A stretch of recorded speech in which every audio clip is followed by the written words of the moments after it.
Are we on? Are we on? Testing the microphone. Okay. Hello everyone, Mario54321 here, and thank you for tuning in to my first Q&A and my first live stream of the year. Okay, so as some of you might already know, I will not be doing any more gaming live streams on this channel because, well, many reasons for that. First of all, gaming live streams are so saturated, and yeah, not many people come to those, so yeah, I'm gonna be focusing on Q&As from now on. Isn't that surprising? Sorry, I'm just playing around with the eye facial expressions here, so hold on. Yeah, okay. So anyway, this isn't a blooper video. This is me, myself, and I live inside of a version of Super Mario 64 that happens to be for the PC now. Alright, so go ahead and ask away. I'm listening. Hello everyone. Pleasure to have you all here. Alright, so in case you didn't hear me, there will be no more gaming on this channel, so yeah, I am going to be interacting with you guys more, so you guys don't have to watch, and no more Smash either, so... Alright. Waiting for my first question now.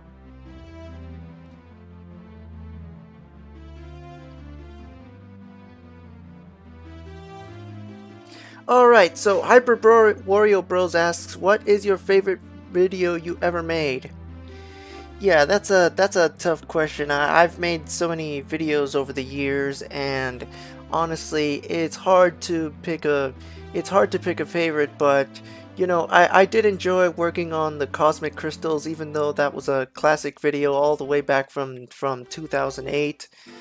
Yeah, so anyway, yeah, I did enjoy working on that one because of the music, and yeah, it's one of those videos that I just had a lot of fun with, that I just went with, and yeah, I mean, I would say pretty much the whole Cosmic Crystal series and Back to the Fourth Dimension that I enjoyed making. Okay, so Ultimate Mario asks, whatever happened to... Alright, that series is currently on hiatus, but don't worry, it's coming along. Trust me. Okay, so Gator54321 asks, which of your machinimas is my favorite? Well, probably Cosmic Crystals again. Alright, if you guys would please slow down. What is my... Okay, Aiden Garcia asks, hello MM, what is your favorite SM64 YouTuber, and do I love animals like me? I mean, my favorite SM64 YouTuber, yeah, it's hard to pick one. I mean, I used to like Mega Man 765, and then there's some other SM64 YouTubers. I mean, there's also Onyx King. Feel free to repeat your questions if I don't get to them. I mean, seriously, you guys are giving me more questions than I can answer. Like really, there's more questions here that I can answer, so if you guys would please slow down, I would appreciate that.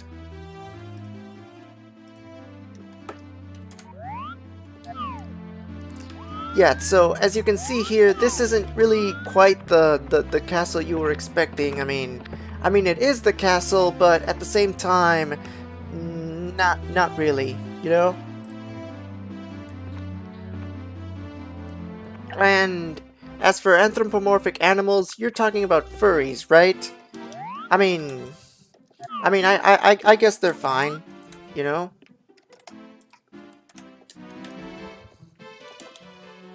I mean, I was on DeviantArt for a while in 2009, but you know, I was just going through a phase then. Hold on, let me turn off those eyes. Okay, Anime Boyland Power asks, did you like working on the 00123445 and DSX arc? Yes, I enjoyed working on it. Okay, what next? Mix King asks, remember you gave Melanie a better bed? Yeah, yeah. Yeah, yeah. I don't have much to say about that. I wasn't realizing that I was simping over another character, but whatever. Okay, Shadow Dragon 23 asks, aside from Mario, what other games do I like? Bomberman and maybe a little Sonic the Hedgehog. But yeah, definitely Bomberman was definitely one thing I did grow up with, so you know that is a good question, but you know, I can definitely say for sure that I do like Bomberman games. And yeah, there was also, let's see, Ridge Racer. But yeah, I did also get into to Sonic a little bit. And oh, okay, so all right, there's, oh, Crash Bandicoot. Yeah, all right. Gamer Mario 64 asks, what tools and editors do I use to make my videos nowadays? Well, I still use Vegas Pro, and there's also DX3 for recording software, and I have a special converter for that, and of course I still use Project 64, and nowadays I'm even using SM64 PC ports of Mario, PC ports of SM64, like this one right here, to record my videos. BFDI TV is cool asks, someday or some year will I change my OC or not? Yeah, I don't know about that. I've stuck with this character for years. It's something I made on a whim, and you know, now that my color code is all over the place, I'm just not gonna change it now because that would confuse everyone. Glasgovium HDR asks, which machinima is my least favorite? I don't know, probably any machinima that was poorly made. I mean, you said machinima in general, you didn't specify from which user.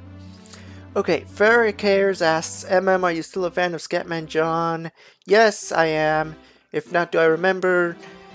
Yes, actually, I am still a fan of Scatman John, but, you know, as much as I'd like to use him in my videos, I can't now because, you know, I'll get a copyright claim, and yeah, I just don't want that sort of thing for my channel anymore, and the people who hold the copyrights to Scatman, I don't want to fight them anymore.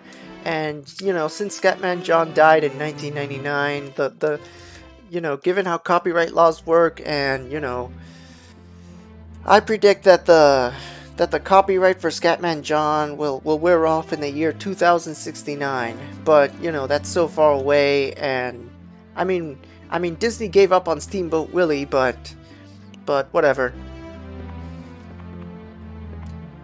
Okay, Anime Boyland Power just asked that same question again, and I already answered it, so, you know, feel free to rewind on this live stream if you can.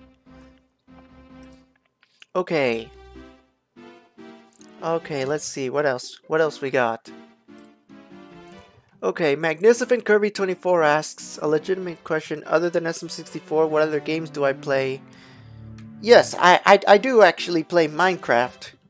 But, you know, I also said I play Crash Bandicoot and Bomberman, and, you know, Minecraft is probably the only MMORPG game I do play. I mean, I've tried a few other MMORPGs, but, you know, none of them resonate with me as well as Minecraft. Okay? And, yeah. Okay. Glasgovium HDR asks, what is my favorite genre of music? Yeah, that's a good question. It would probably be pop, or rock and roll, or hip hop. And, you know, I'm very picky when it comes to rap music, for example. I mean, some forms of rap I do like, but others not so much. You know? I mean, seriously, there's just some rap songs that I don't like. I mean, seriously, there's just some rap songs that I don't like. The fact that I'm using angry eyes to explain that should say a lot. Yeah. Okay, so anyway, Mix King asks, what is my favorite food or drink? I mean, I don't know, I mean, whatever I have for breakfast, milk with coffee, uh, Coca-Cola. Is it product placement if I mention things like Coca-Cola on here? Maybe, I don't know. White rice, that sort of thing. Hyper Wario Bros asks, do I like anime? Yeah. I mean, I do like a few forms of anime. I don't watch things like My Hero Academia, but you know, I have watched things like the Yu-Gi-Oh anime and Pokemon. Pokemon, definitely Pokemon. Definitely into Pokemon. Yeah, yeah. Pokemon never really occurred to me when... Okay. Boy, these questions are coming in really fast. Mason Wrigley asks, what do you think of the upcoming Princess Peach Showtime game? Honestly, I think it's great that Nintendo is following up on Super Princess Peach, but, you know, at the same time, it feels like something completely new. I mean, they're not calling it Super Princess Peach 2 or anything. It doesn't really have a similar premise. I mean, it does, but, you know, looking at the game, it feels an awful lot like Luigi's Mansion 3, but with Princess Peach instead. And the main villain for it, I mean, from what I've seen in the trailer, it's a pretty interesting game, and you know, I like all the costumes that Princess Peach has, so yeah, I'm definitely looking forward to the game. Adon Garcia asks, are you an avatar character of Recolor Mario? Yes. Gator54321 asks, will you ever remake Cosmic Crystals or Dust RX or Shadow Reavers? If so, I mean, I am thinking about doing that after I do Final Attack, or maybe before. I don't know. I just have a lot going on right now. Magnificent Kirby 24 asks, have I tried VR before? If so, thoughts on it?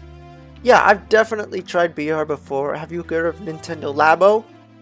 I have, and I've tried it with Odyssey, and yeah, it's a very interesting experience, you know, and if they ever give us anything with VR that I'm actually into, then yeah, I might definitely try going into VR again.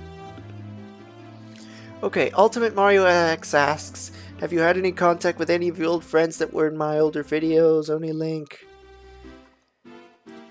Yeah, I haven't really been in touch with them. I mean, the other day, Candy Cow 7 did comment on Final Attack Part 3, I think. I mean, they said something along the lines of, thank you for continuing this, but really, from what I got from them, it sounds to me like they've moved on with the rest of their life, and, you know, where they are in life nowadays must not really reflect with the character in my videos, so, you know, with Final Attack, I do hope to put an end to Candy Cow 7's arc once and for all. Okay, let's see. Okay, Little Miss Acorn, thank you. Okay, Hyper Wario Bros asks, what is my favorite Mario character? Obviously Mario. Gamer Mario 64 asks, what advice do you have for people who are just getting into machinima today? Alright, my advice for those people is, you know, you can enjoy the classic stuff while you can, but you know, try not to base your machinimas off of that classic stuff. I mean, I've seen a lot of classic stuff that I've seen a lot of machinimas made today by people that seem to be new, and they seem to be basing their machinima on that stuff. And you know, my advice to them would be to try to check out more recent machinima and try to base their machinima off of that. Well, actually, I mean, you could just make whatever you want or just watch whatever you want. There's no, because while old machinima can be questionable in quality and such, they still tell worthy stories that I think are just worth watching, because the entire idea of Mario 64 machinima is just kind of a novelty, and you're basically just seeing stories told through Super Mario 64.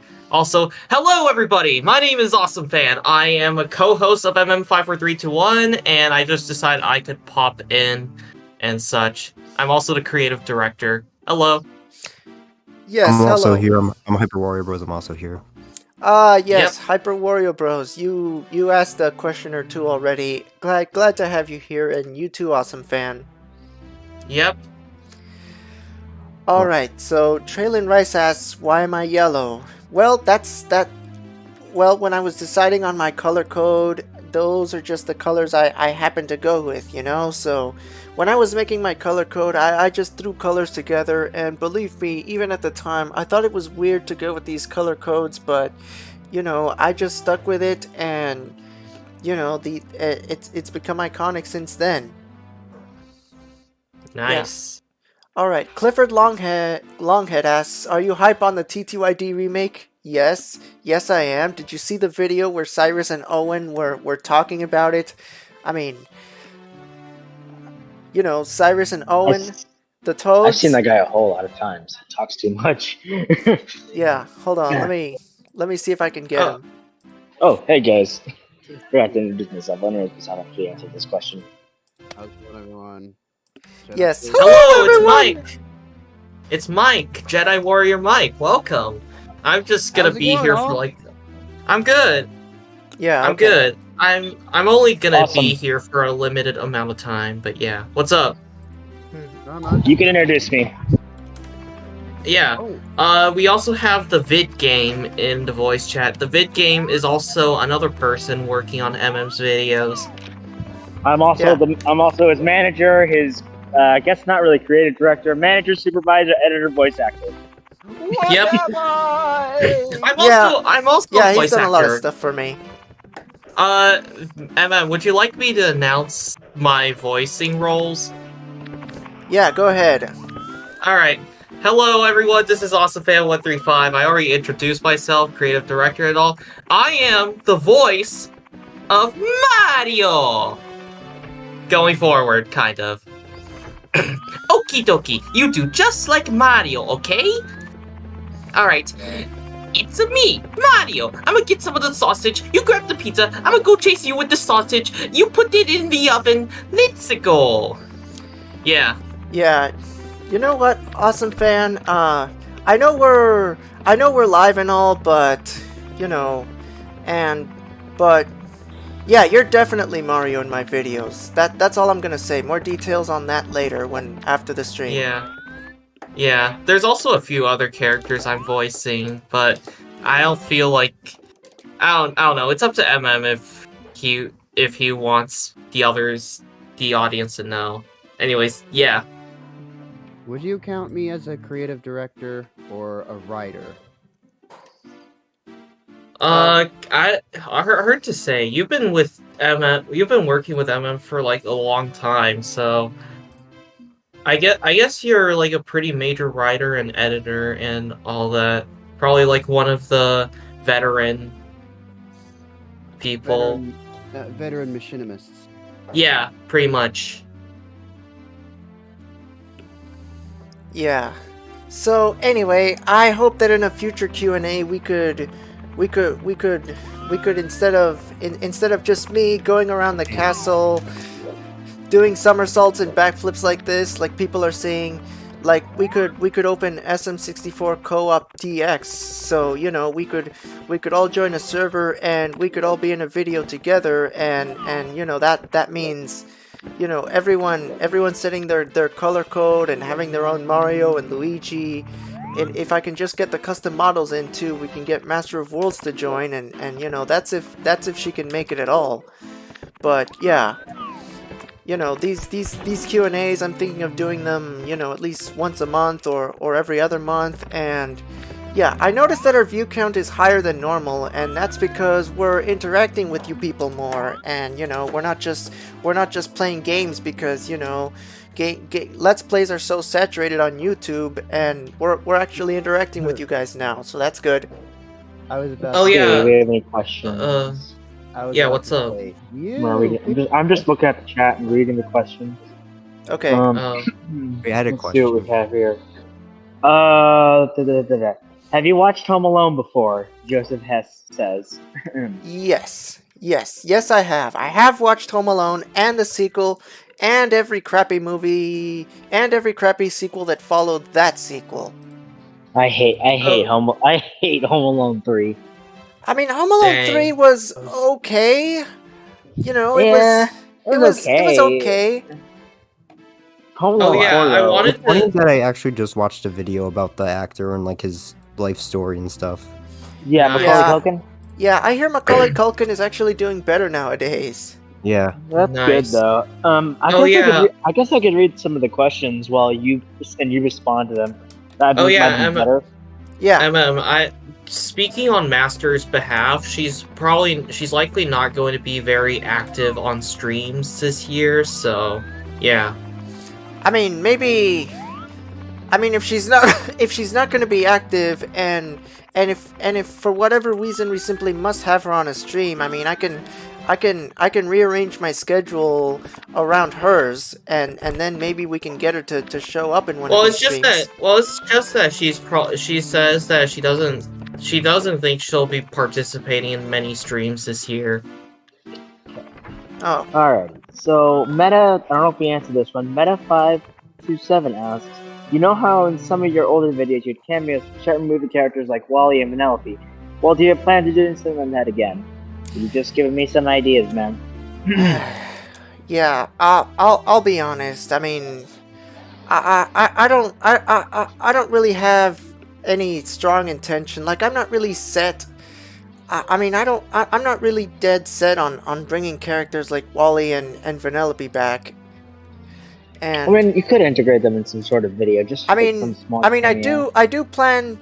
All right, and I do plan to give Vanellope a small cameo, but you know, it'll be like a flashback. Oh yeah, and I'm definitely not bringing back Bessie Higginbottom. I can't believe I ever liked that show. I mean, that show is a guilty pleasure to me now. I mean, I could bring it back as a joke, but I don't know. I'll probably bring it back in a way that I'll state my very strong opinion about how I feel about that show. Yeah. Also, I'm pretty sure most of the people watching don't even know what that show is. I don't even know what that show is. Well, good. Oh, hey, Mario64 asks, out of curiosity, are there any voice acting roles that still need to be filled?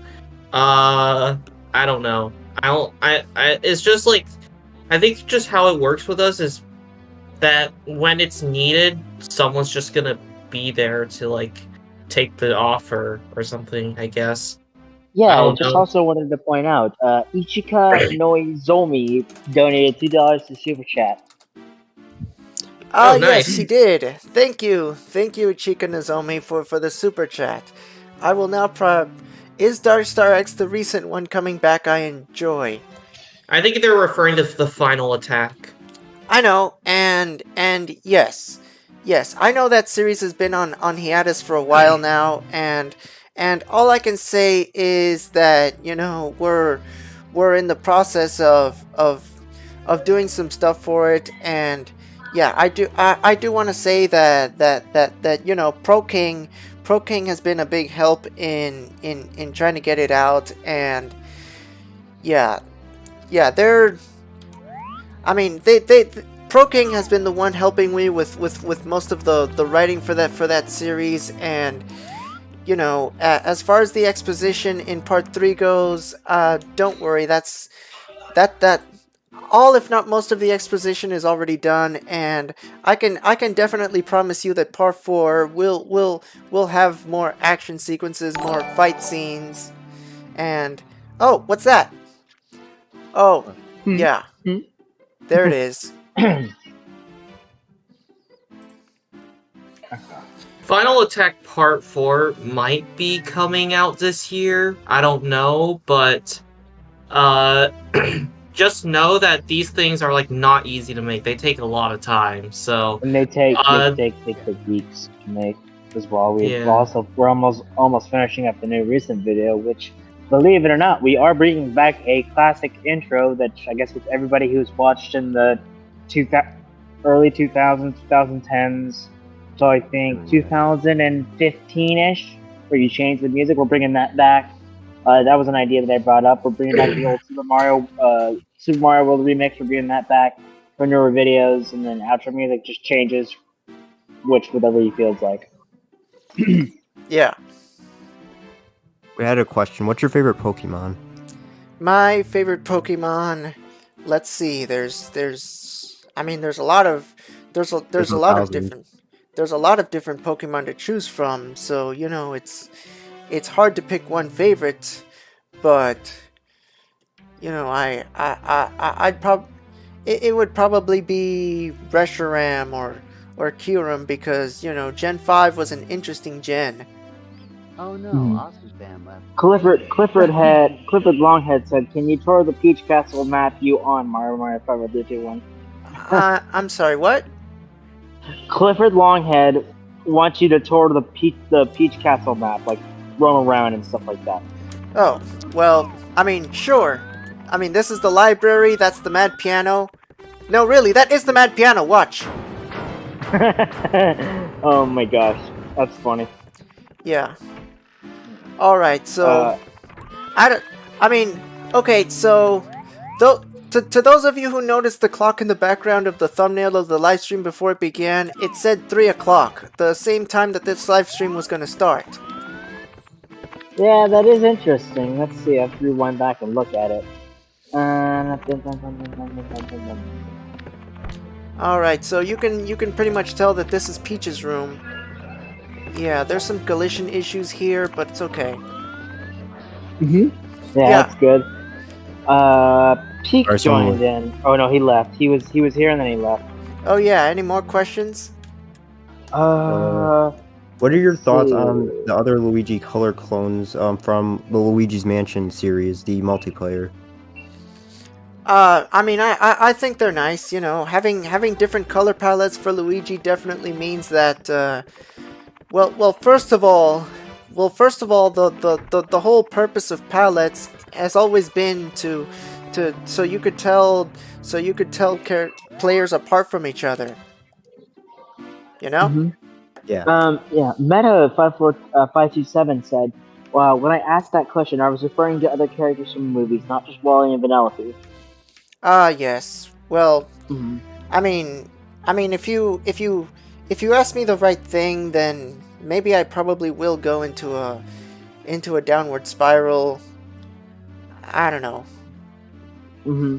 Let's see. Someone asked, "What is your favorite game?" I don't know if you already asked that. Yeah, I've already been asked that, and that's a pretty vague question, honestly. Someone asks a very obvious question. Do you like Mario? And I think that's an obvious question. It is an obvious question, and I'll just give you a yes and move on. Yep. Yes. Joseph Hez, have you heard of Five Nights at Freddy's? Another yes. Next. Another yes. Okay, Shadow Dragon 20. Luxray Blast Animations asks, "What is your favorite story path in Scarlet Violet for the base game?" Starfall Street, Path of Legends, or Victory Road? Yeah, I mean, Shadow Dragon. I mean, the Ogre Pond, the Ogre Pond story was pretty interesting because that Kieran character, he was one of the rivals that you battle in there, and I just felt so bad for him. Like every time you beat him, like he pushed himself just so he could beat the player character. I like the Path of Legends one. I don't remember much, but isn't that the one with the sandwich quest? Oh, wait a minute. I know what you're talking about. Yeah, the sandwich quest was interesting, and yeah, going around and around to get all these abilities for Koraidon to be able to do more things with every Titan you take down. That was interesting. I mean like the where that one character's trying to get all the pieces of the sandwich to help heal his dog. They're called Herba Mystica, and yes. Yeah, I don't really remember much. I didn't really like Scarlet and Violet. Okay, we have the next question here. Oh, sorry, go ahead. Well, I mean, Scarlet and Violet is a great game for what it is. Better than Sword and Shield, but yeah, I respect your opinion if you say it wasn't that good. Next. Alright, see. Shadow Dragon 23, he is asking two questions. I'm gonna say them one by one. Okay, first one. How come we've never saw Bowser recolors? And then his second question is... I just saw it, maybe he deleted it. Oh, there it is. Is lore a good thing to have if done correctly? Okay, first of all, what would we need Bowser recolors for? I can't think of a single character that Dark Bowser? I mean there is. I mean, if you're talking about Bowser retextures like Mastar and Cosmicalatoris, In Dark Dowser. yeah. Anyway, somebody asked for the official pronunciation of Cosmicalatoris, and yeah, I just answered two questions in one. Now, what was the other question again? Is lore a good thing to have if done correctly? Yes. Yeah. Yes, you don't. You never want to contradict yourself, and if you're gonna retcon something, do it right. Like, Man, it's a lot of people here chatting. Okay, Meta527. If Super Mario 64 ever gets a remake with actually modernized graphics, will you have your main source of footage changed from the original version of the game to that version? yeah, I mean that depends on a lot of things. Like, I'd have to be able to use the new version, and I mean we already got something like that in 3D All Stars, and you know I'm not using that. And FM64 DS. Yeah, I mean, you know, it's because of it's because of things like Project 64 and this port that Super Mario 64 has become more of a medium for recording stuff. I mean, 3D All Stars was one of the only times that I could play Super Mario 64 like it was a real game again. But playing it in Project 64, it just doesn't feel like the real game I would want it to be. So, you know, if I want to play Super Mario 64 like it's a real game again, then I would definitely need to play it on something else, not an emulator. Next. Okay. Gator 54321 asks, what is your favorite original character that you made? Okay, my favorite original character that I made. Okay, so I mean, let's see. There's Mortimer. His name used to be Mitchell Myers, and One of the examples was the stars, you know, the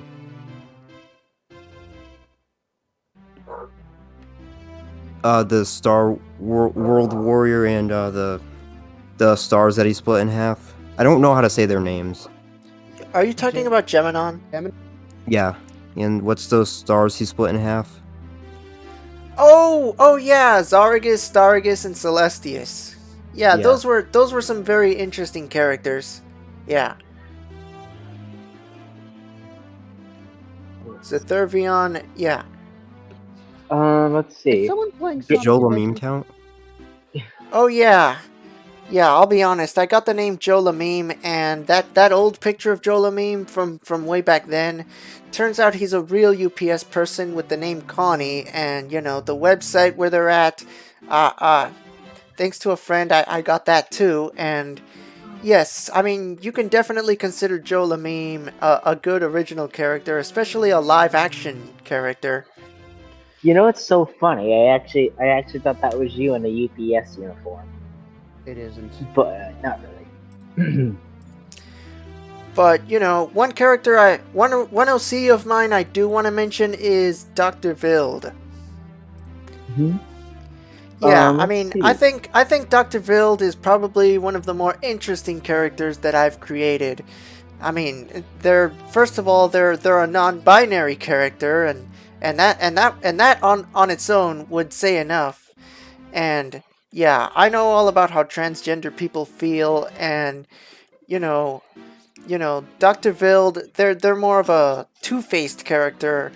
I mean, on one hand, they enjoy girly things, but on the other hand, they have all the characteristics of an evil professor, and you'd think the whole evil doctor thing was Dr. Vild's way of coping with with other people's opinions on how they feel about them, you know, being a transgender and all. You know, I mean, it's a really interesting character, and I just really enjoy exploring that character, and you can definitely expect to see more of Dr. Vild in later videos. Okay, let's see. Mason Wrigley says, "What do you think of Ronald McDonald?"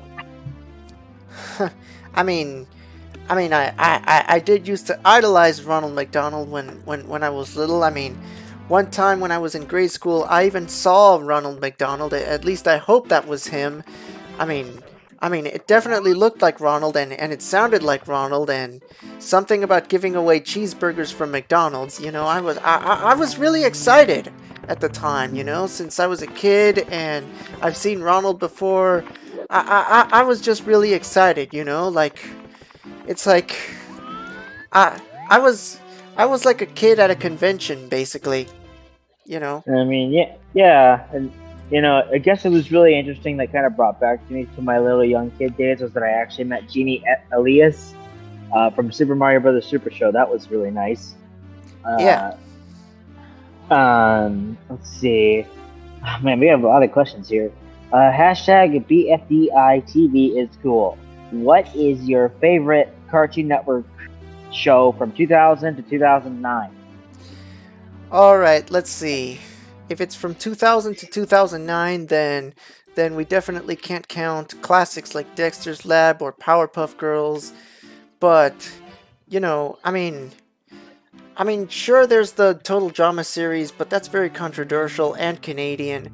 There's also the Chowder series, which, I mean, if you've seen some of my more recent videos, you know, and you know, I actually, you know, that red Pokepede from the SMB Wonder level is famous now because it was voiced by the same guy who voiced Chowder. I'm not even kidding. Check the credits.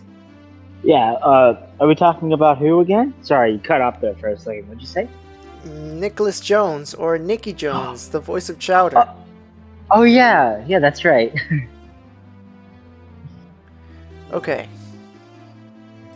Let's see. Wasn't sure how you. Okay. Have you watched The Has-Been Hotel? Dr. Brownie says.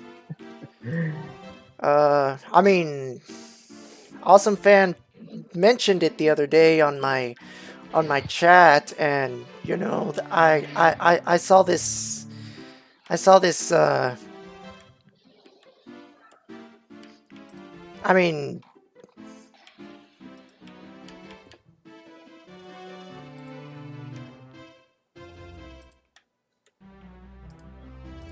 I'm back. Still processing. Oh no. We lost the vid game. So I had a question. What's your favorite SpongeBob episode? My favorite SpongeBob episode? Well, Yeah. I'd definitely like to pick something from the golden days of SpongeBob. Like my favorite SpongeBob episode would have to definitely be something from season 1, 2, or 3. Like there's so many now, and you know, classic SpongeBob has become a meme. I mean, it's really hard to pick a favorite. I mean, there's the Salty Spittoon episode, and did you hear that? Like, it was actually like almost a year ago. They brought that location back, and we actually got to see what was inside of the place. Yeah, I didn't actually see that episode because I actually gave up on SpongeBob a while ago. What, after season 4? I mean, not after season 4, but I thought season 4 was decent. yeah, it's actually more like a few years ago, right around the time they gave us those SpongeBob spin-offs. Oh yeah, I actually prefer the original SpongeBob series. I mean, seasons 1 through 3 are like the golden age of the show. Seasons 4 and 5 were okay. Seasons 6 through 8 were terrible. I mean, there are some hidden gems there. Season 9 is average, and I would consider seasons 10 through 14. Yes, there is a season 14 out now. Yeah. As like the Renaissance, Like, save for the spin-off series that I would consider non-canon to the original series. Yeah, I mean, in all honesty, I think Nickelodeon needs to stop milking SpongeBob. Even though Stephen Hillenburg passed away, they still insist on continuing SpongeBob just because. For me, it's like they've already run SpongeBob into the ground and then dragged it across the ground. And, I mean, you can say what you want about the new episodes, but it will never... I just know that it will never be as good as the Golden Age. Yeah. I mean, I can understand where you're coming from. I mean, it could have ended in the SpongeBob SquarePants movie, the first one, not the second or third. Or the Yes. fourth one that came out the other. Yes, you know, I heard even Steven Oh, Hillenburg himself said that nothing after the movie is canon, and you know what? I have to agree with him.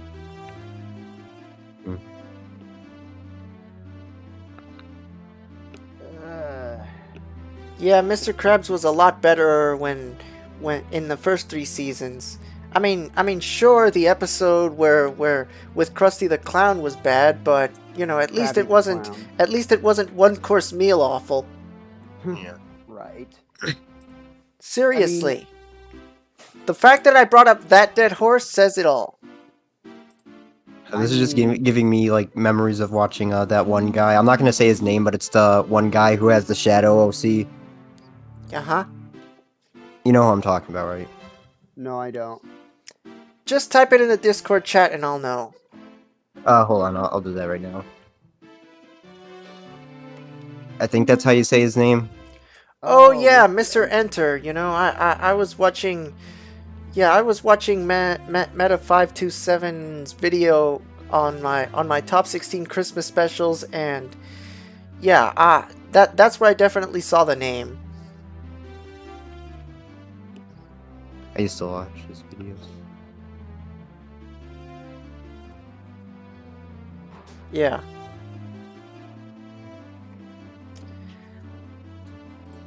Okay. Yeah, I'm just gonna keep exploring the castle. You guys keep reading the questions and I'll keep answering. Okay, I found one. What is your favorite type of traditional animation? Traditional cell animation or ink or digital ink and paint animation? I mean, the classic style of animation, cell animation, I mean, don't get me wrong, that will always be best because it's hand-drawn, but I can understand people's reason for switching to more modern flash animation because, you know, it's cheaper, and I mean if it's hand-drawn, then at least it's still good in a way, but yeah, I've seen enough animation styles that copy Family Guy to know that I don't want that anymore. And you know, when it comes to adult animations, a lot of people insist on ripping off Family Guy, and some people just can't take the hint that doesn't work anymore. It really doesn't. Trust me. Yeah, I mean, Family Guy's animation is terrible. Yeah.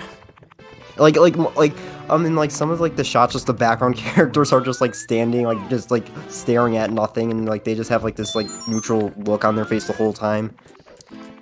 Yeah. Yeah, I mean, it's only, that's only a little better than Go Animate. No. That's right, I mentioned Go Animate. I mentioned it. What are you gonna do? Seriously, I mentioned Go Animate. What are you what are you gonna do? Wait.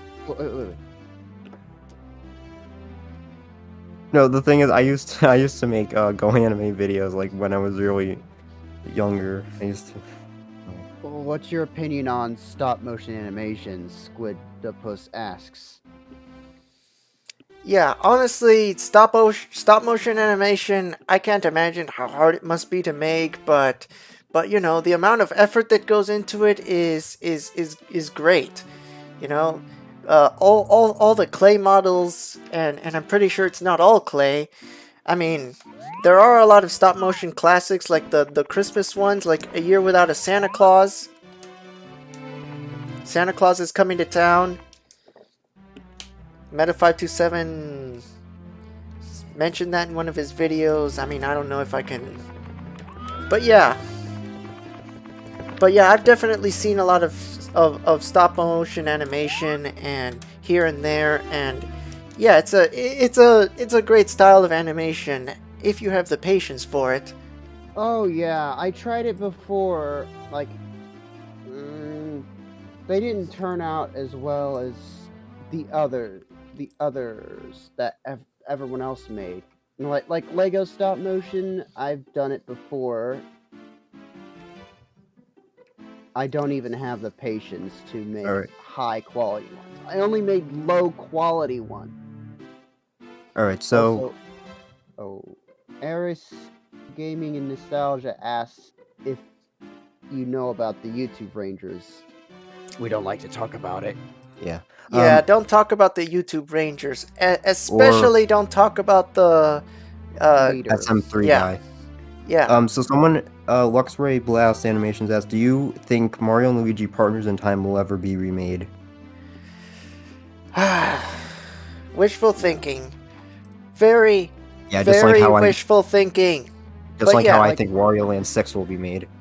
But yeah, Like how- I mean, if Nintendo continues to give us these remakes, I mean, don't get me wrong, I'm hoping Nintendo will actually give us a new original game someday. I mean, these remakes show me that they're on the right path, because when Battle for Bikini Bottom got remade, they followed it with an original game called The Cosmic Shake.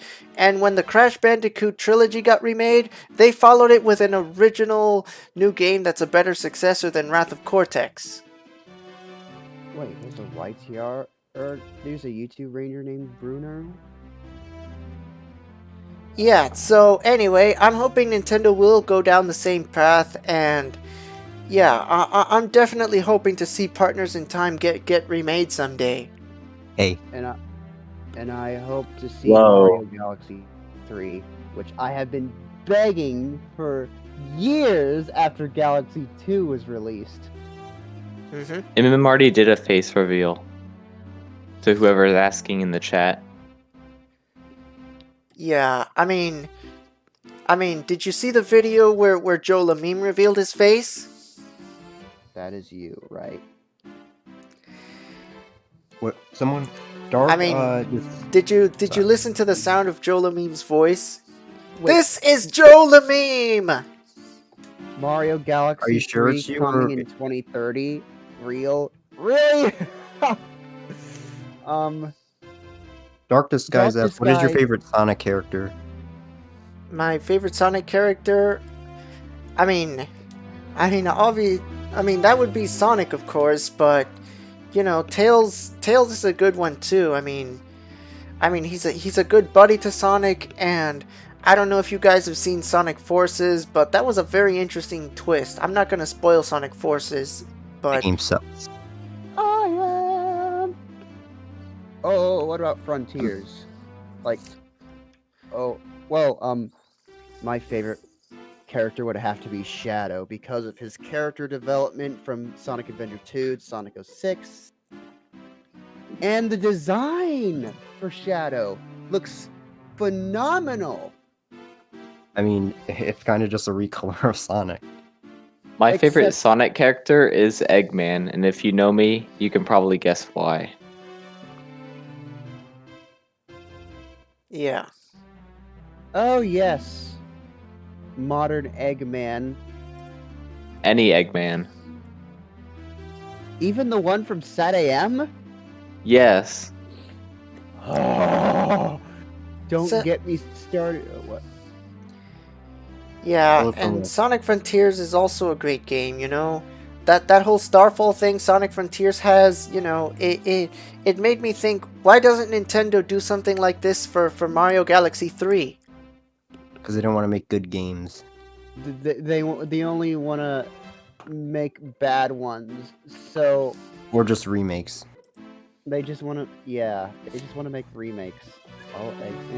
I mean, Oh. I think Nintendo might be on the right track with these remakes, but yeah, I like to. This, sorry, I made this bingo sheet for the next direct. I put it in the right.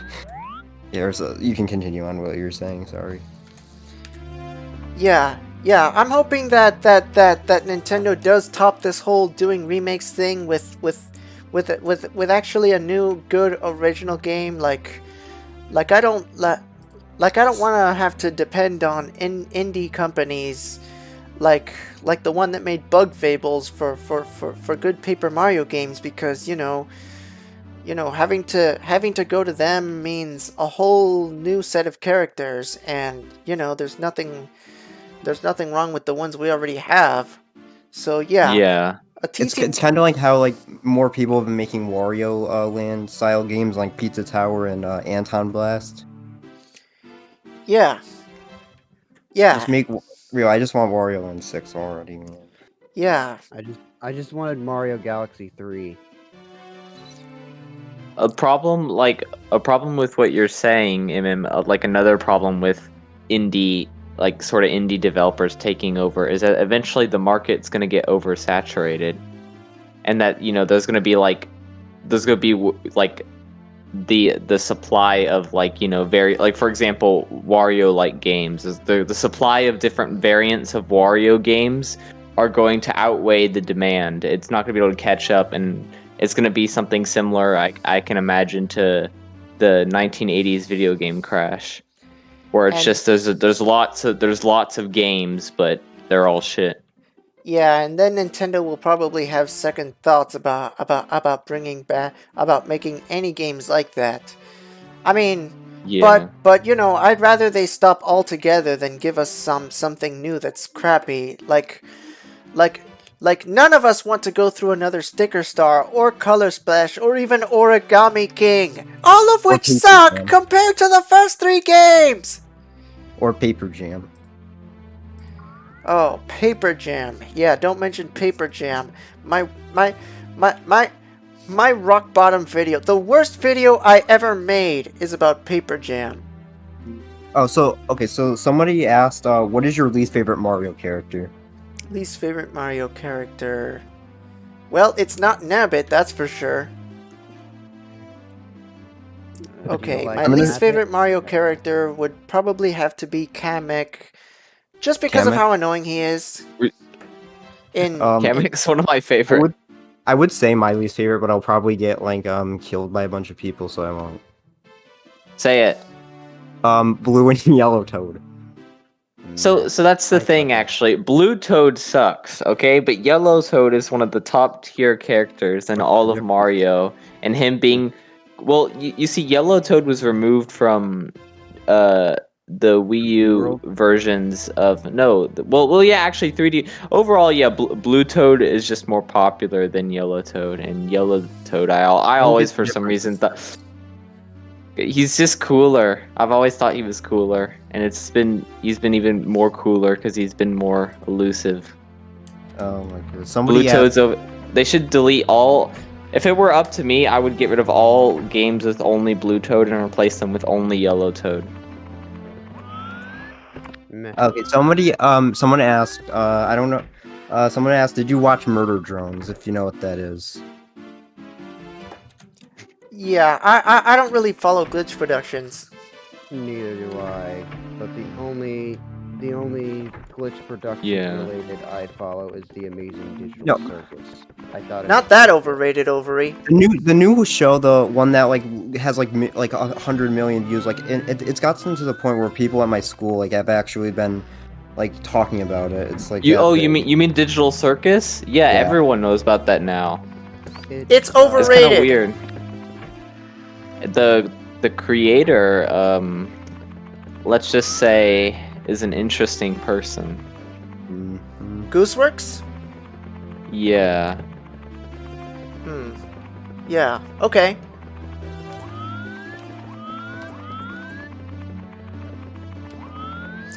Yeah, Digital Circus is another example of how, no matter how crappy the character looks, if they're backed up by something that's popular, if you take even the crappiest character ever made and make them a fighter in Smash, then people will make fan art of it. They will give that character a lot of attention. That character will trend. That character will get fan art. That character will get PORNography. Rule 34. Yeah, seriously. including This is only semi related, but you know how Rule 34 is that everything that exists has the P word made of it. Well, one time I specifically looked up on the Rule 34 site. I completely forgot what it was, but I looked it up and it wasn't. It said there was no results. even your Okay. brain would. I intentionally forgot it though, because the Rule 35 is that if it doesn't exist, it's gonna get made, and I didn't want it to get made, so I intentionally just suppressed it from my memory, and now it's completely forgotten, and hopefully it'll never get made, and Rule 34 will be perpetually wrong. True.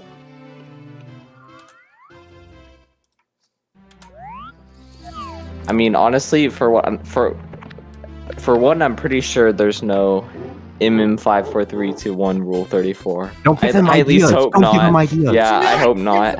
Ideas. I better not.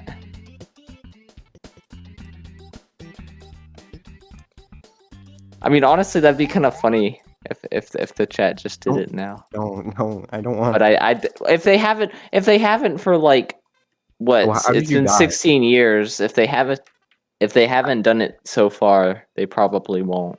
I'm watching the stream. How did you die?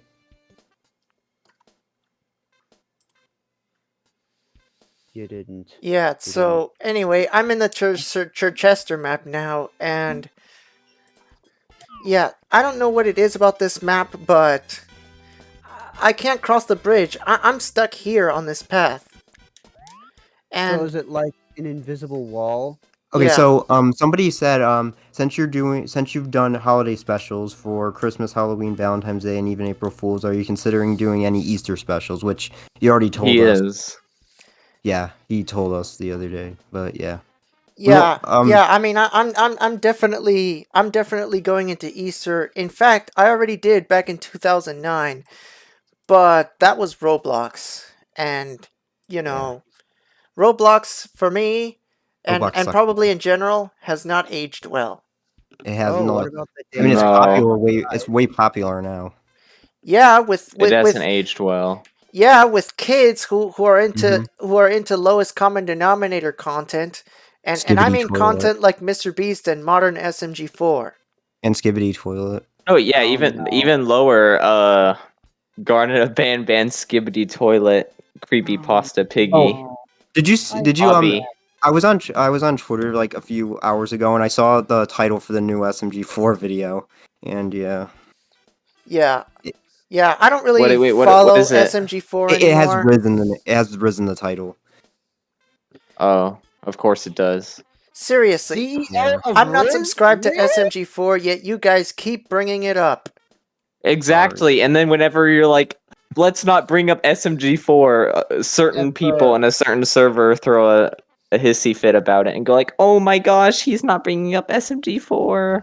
Clearly, he's still mad. When it's like, no, we just don't want to always talk about him. Yeah, we don't care. But someone Yeah. asked how did you like Brilliant Diamond and Shining Pearl?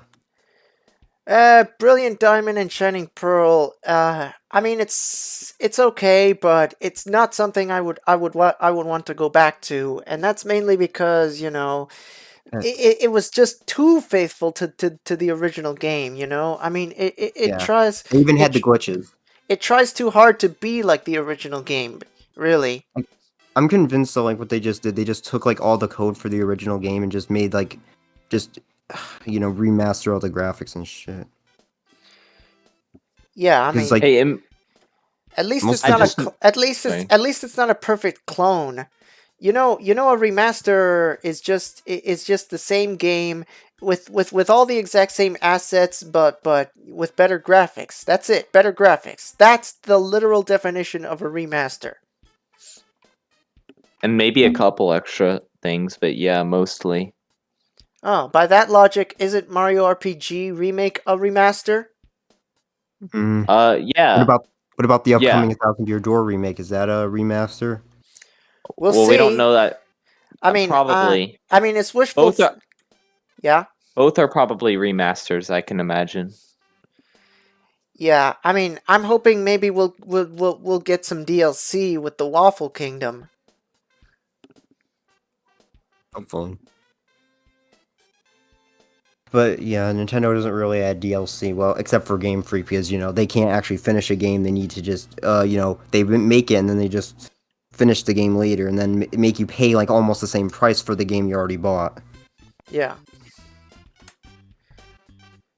Alright, this is Chichester.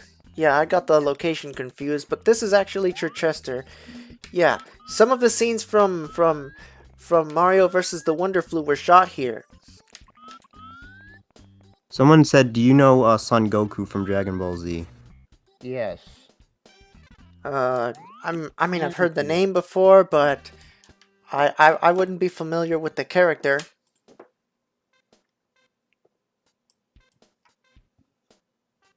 I actually asked if you watched Dragon Ball Z before. I mean, I've seen it here and there, and I know all about that over 9,000 meme. The one since I've done it, of course. Oh yeah, Yeah. like the Ocean dub. Everyone back in the day did that meme. Even Also, somebody asked MM's zodiac. I think it's a Scorpio. Yes, it's Scorpio. Mine is Fun fact: Do you know? My friend was actually telling me the other day that basically all of astrology in the zodiac was disproven, because basically, I mean, already it's kind of like silly and stuff, but like basically the whole thing is about the alignment of like the stars and stuff, right?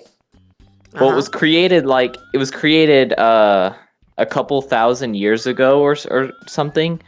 I don't remember the exact amount. It was created like a couple thousand years ago, and it was based off the alignment of the stars back then. And since then, the Earth, you know how sometimes when you spin something, eventually when it starts slowing down, it starts kind of like wobbling. Mm-hmm. Basically, over those thousands of years, the Earth has done something somewhat similar to that. So the position of the Earth has actually changed somewhat, so the stars, basically the stars from back then don't align with the stars from now. So it can't be true, at least now, because basically all the supposed, alignments are all thousands of years outdated. Yeah, I mean, stars barely move, but yeah, they do move at all.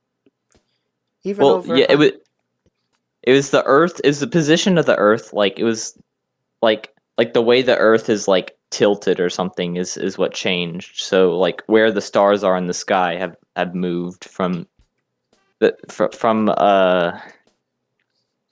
trying to remember like how different they are, but I don't really remember what he told me. I just know that they're different. Yeah, and then of course, and this is just coming from the latest Indiana Jones movie, but what about, you think continental drift has something to do with it?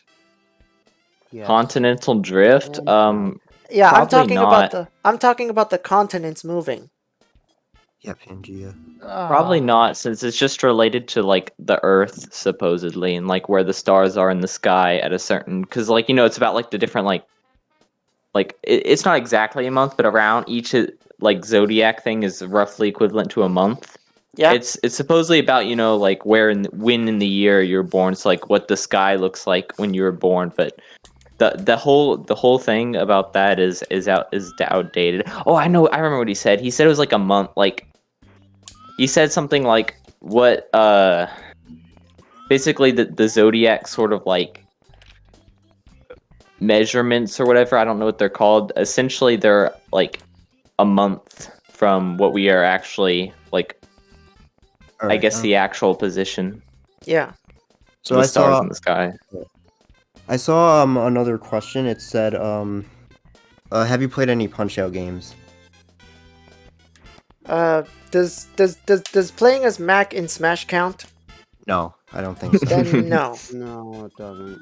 I only played the NES version on the NES remix. Yeah, I'd like to play the NES version, and then of course there's Mike Tyson, but whatever. They Mario's in it. They removed Mike Tyson from any of the re-releases, and they just replaced him with some generic character. Yeah, Wait, I don't know Even if the you NES Online one? Yep. Yeah, I don't know. That's the I whole don't- point it of has the something to do game. with, like, Yeah, something about him being too hard to beat.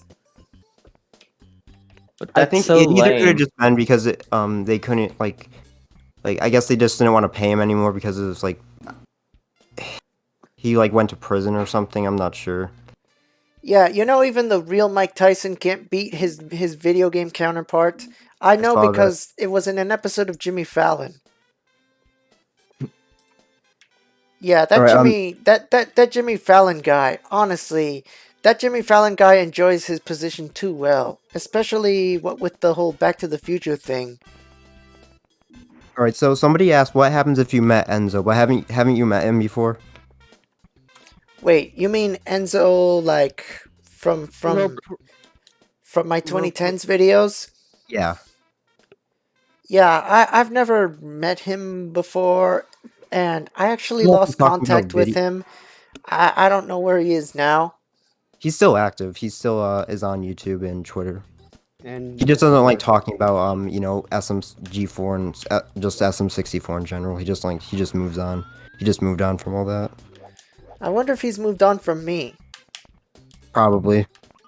Well, He I might have. mean, I I think he guess- moved on from the whole community. Well, I wish him the best of luck then. Me too. All right. So somebody said, well, I saw something. So someone said, do you wish there would be a solo Nabbit Nintendo game that would focus on Nabbit's origin and lore? No. I mean, that would be very No. interesting on Nintendo's part. There's Focusing not even focusing on a character that doesn't deserve it. Yeah, there's he not just even a showed up out of nowhere Waluigi one day. game. He just showed up out of nowhere one day. Like he was just like, There's a whole separate, way more popular purple character that deserves a game that doesn't have it. Waluigi. Waluigi. Waluigi. What Man, about Nintendo really Daisy hates our or boy Bowser? Waluigi. Honestly, I mean, just a Wario Bros game. I don't even need a Waluigi game, but at least Yeah, a game yeah, that's exactly. about Wario Don't and they? Waluigi Waluigi. needs to be in Wario Land 6. You He needs to be the player 2 in Wario Land 6 if that happens. Oh, Yeah, hopefully, No, no, hopefully I- Nintendo will give us Wario Land 6 before the market becomes too saturated with Wario Land-like games. We've already got Pizza Tower and Ant on Blast. There's no telling when we'll get a third one. I saw another question. Did you hear that did you hear that Skibidi Toilet was on Nickelodeon News? what? Yeah, I've Someone heard posted that. about it in MM server, but I don't know if he actually saw Yeah, that. I mean, I got rid of my cable box years ago. I'm more into streaming now. Yeah. Well, Yeah, the I'm reason gonna for that head off. is on- so that I can decide what I want to watch, With live Yeah. TV, I'm stuck with whatever they give me plus commercials. But I'm with surprised that streaming, still exists. I even pay extra for no ads because, Yeah, they're annoying.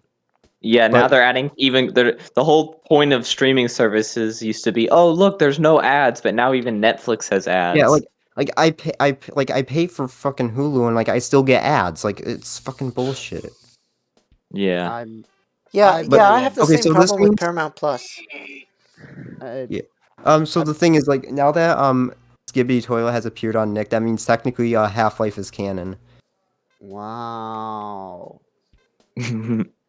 Anyways, I'm gonna head off for now. I'll be back when the Q&A is still, if the Q&A is still up. Yeah. See ya. Yeah, see ya. Bye. Bye. Would you want MM to become canon to the Super Mario franchise? No, because then that would mean the Toad, like, all the mandates and stuff would apply to MM, and that would be bad. Yeah, this means like all the reskins of all the like all the Bowser reskins, for example, those would all get removed. Yeah. Yeah.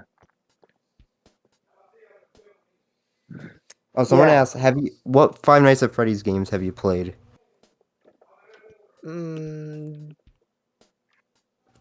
None of them, because I don't like Five Nights at Freddy. I mean, I Good. really don't like Five Nights at Freddy's.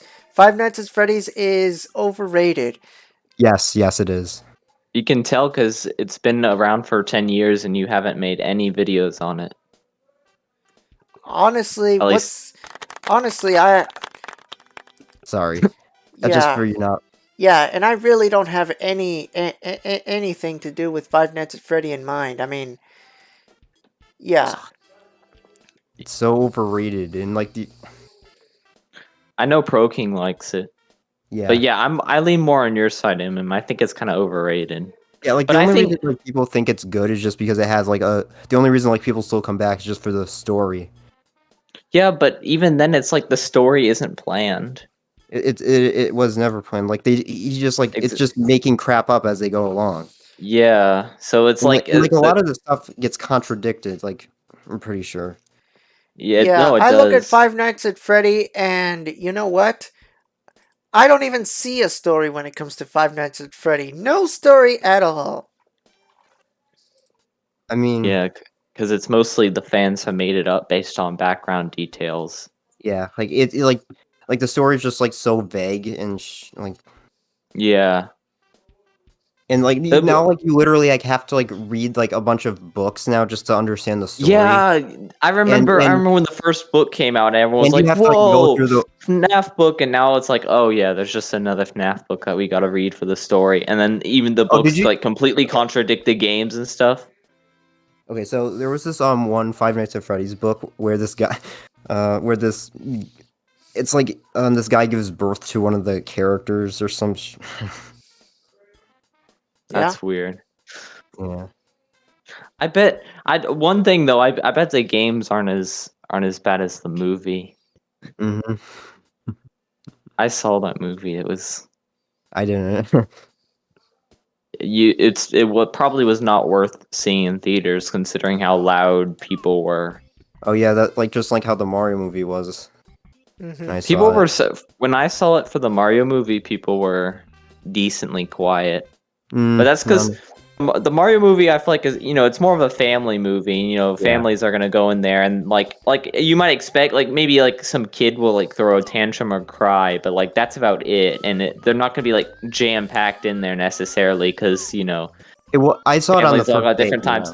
When I saw oh, that makes sense. When I saw FNAF, it was just a bunch of teenagers, and they were all like, "Ooh!" Whenever there's some sort of reference, and I would say something, but I don't know, it might offend some people, so I won't say it. Huh? But yeah. Someone asked if you ever visited Super Nintendo World. I mean, I'd like to. Yeah, I'll be honest. I really should get around to visiting Super Nintendo World, but that means going out of my way, going to Orlando, and I actually do have some family that maybe could go. Yeah, I actually have some family that we could all go to Super Nintendo World together, and I would go, but sadly, money's low right now, so yeah. Well, for me, money is not the problem. It's finding the time, planning it, working it out with my family. Yeah. Someone asked, have you played Epic Mickey? Huh, Epic Mickey. Yeah, I think Epic Mickey, and the first thing that comes to my mind now is Steamboat Willie because of how similar the two Mickeys are. I think that was the game that brought Oswald back into the spotlight. It was. Yeah, I mean, Epic Mickey sounds like a... Well, it sounds like a glorified version of Shadow Mario from Mario Sunshine if he were the hero. Think about it. Think hard about it. Yeah, kinda. Honestly, the Epic Mickey games for some reason seem like they'd be something you'd play him in. I don't know why. What about Kingdom Hearts? Have you played that? That doesn't sound like something you'd play. But his lore, I guess, is the MM lore is almost as convoluted as the Kingdom Hearts lore. I do lose a lot of Kingdom Hearts music, and you can expect more Kingdom Hearts music in Final Attack. But yeah, I mean, I don't really go into Kingdom Hearts as much as I should because for me, Kingdom Hearts is really nothing more than a crossover with Disney characters and these original characters from Square Enix, especially Sora. Basically. Yeah, the MM lore. Isn't the MM lore more better than FNAF? Then FNAF, yeah. Because MM does actually plan it, even if it is somewhat short term. With FNAF, it doesn't look like it's at all planned. Like there's this like one story that was like in the like source code of the website that you actually now you have to like use the Wayback Machine to like look at now. That's fun. Yeah, I know some of you. Yeah, I know some of you want to chronicle and preserve stuff like that. I thought the Tekken lore was complex. Oh, has anyone played Tekken 8 yet? No. The last time I played a Tekken game, I think, was in some Japanese arcade back when I went to Japan, which was many years ago.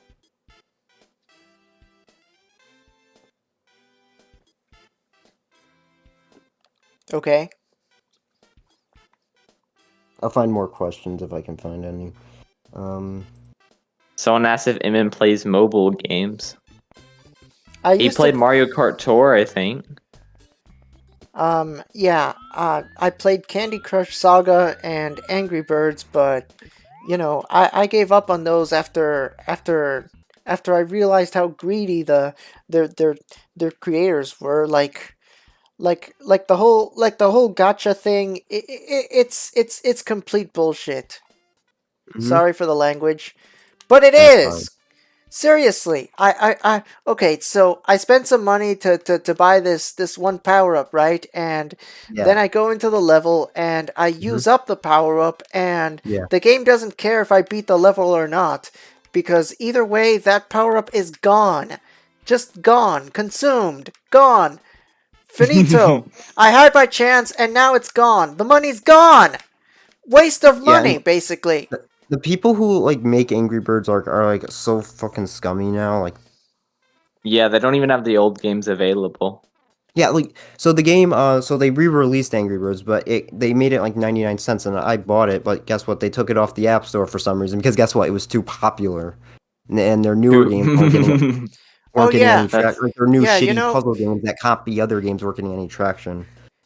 That's you know what other game was taken off the App Store for being too popular? What? Flappy Bird! I was gonna say that actually. Well, no, wasn't that game like taken off for like legal reasons or something? It was just the creator was just tired of all the. Yeah, something about it being too addicting. There was this like fake story that came out around that time where apparently some kid killed his grandma over Flappy Bird. That was a fake story? Yeah. Huh. Ethan Chava asked something funny.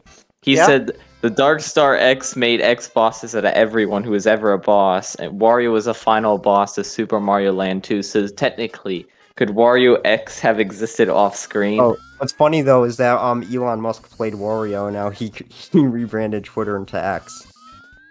Yeah, Wario X. There's the Wario X boss. There you go. Elon Musk. Yeah, boss is really more of a position, like protagonist, antagonist, main hero, main villain. Yeah, way to poke holes and all the plot holes and stuff while I just run around this snowy town that I used for last year's Christmas special.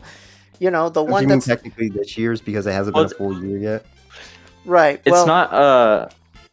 It's not a plot hole because actually that's technically wrong. The Darkstarks didn't make a next boss out of every boss. It's just it made it out of like it made it out of some of them, but it didn't make it out of all the bosses. It just got a couple, and that's the one we see. Yeah. So somebody asked something. Whatever happened to Wario and Luigi? Will they ever return? Are you gonna answer that? Well, it has been 15 years, so yeah, I actually have, I actually have had some interest in bringing back Lario and Muigi in some way, and yeah, after what I've talked about with the with my team, yeah, I mean you can definitely say for sure that you could definitely expect Lario and Muigi to be coming back, and you know you'll even hear a voice clip that in itself will sort of explain why Lario says anyway a lot. I mean, I'll tell you right now, it's because in Mario Teaches Typing 2, there's a there's a clip of the Mario head saying, and this one's not used a lot, but anyway, his head is upside down, and he's like, "Hey, what are you doing upside down anyway? What's the matter for you?" And yeah, that's actually where I got the idea for Lario saying anyway at the end of all his sentences. Huh. Somebody asked, And his doppelganger says no way. have you played Bendy? Someone asked that. What's Bendy? It's some Bendy stupid and the indie Ink game. Machine. It's kind of old at this point. Yeah, I mean, Bendy and the Ink Machine is definitely something I've seen, but no. Have you seen SMBZ before? I mean, I've seen seams of it, and yeah, the sprite animation is amazing, and I heard it was even getting remastered. It is, but guess what? It's never gonna come out Yeah. each so episode 1 came out in 2016, I think, or 2015, and then episode 2 came out like in 2021. Uh-huh. And like episode 3 is like I don't know. Like there's just like all this stuff around the creator just like being kind of a dick on Twitter and stuff. Uh-huh. And a weirdo. Yeah, he Kind of like Digital Circus. I don't know if I should say it though, because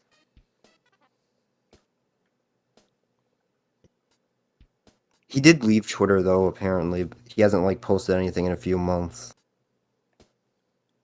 Okay. Hold on, what? So someone had a question on here, and I'm trying to find it. Okay. Oh yeah, someone asked which of your series were like inspired by like fan ideas or other ideas. Like basically, which of your old series were inspired by other people? Okay, so the idea for the cosmic crystals, that was inspired by another blooper. I don't even think it's even around anymore, but that blooper video had a voiceover at the beginning about something called the crisis crystals, which were basically the crystals in the metal cap cave, and that's where I got the idea for the cosmic crystals. And I'm not even gonna lie to you when I say that the plot for the cosmic crystals is something that I made up as I went along. Like all I really had in mind for the cosmic crystals was Mario gets the crystals and he goes into the Star World, which is basically my Mario Galaxy 64 texture pack at the time. And it wasn't until after Mario went in that I just made up the plot with Mastar right on the spot.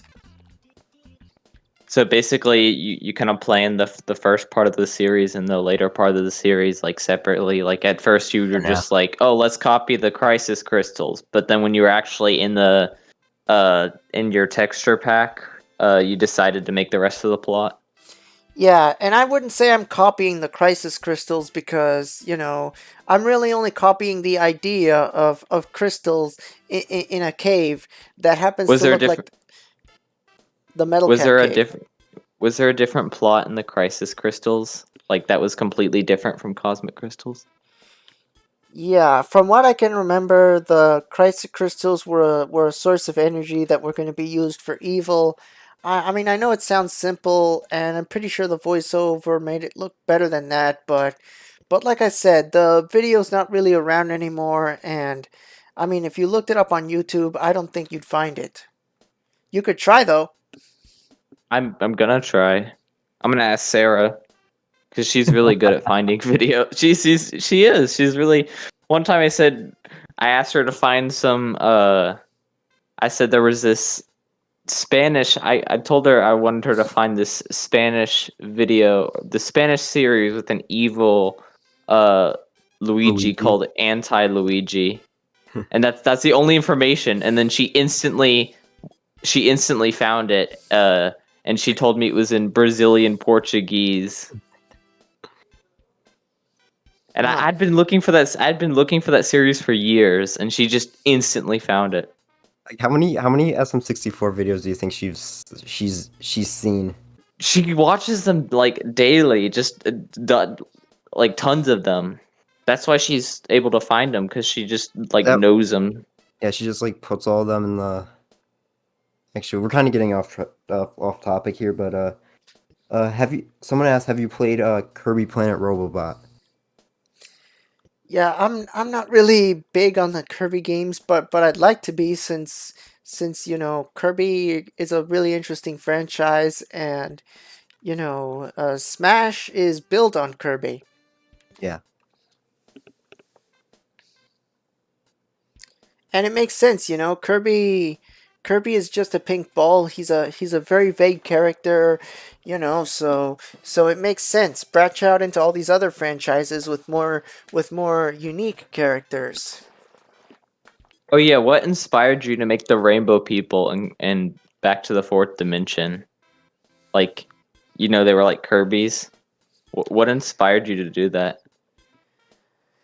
Oh yeah, that was okay. Back to the Fourth Dimension. I don't like to talk about that because of the way it ended, but yeah, I mean, I did take a lot of inspiration from the Kirby games, and really just retexturing a ROM hack called Super Mario Rainbow Road, which I'm pretty sure was based off of Star Road.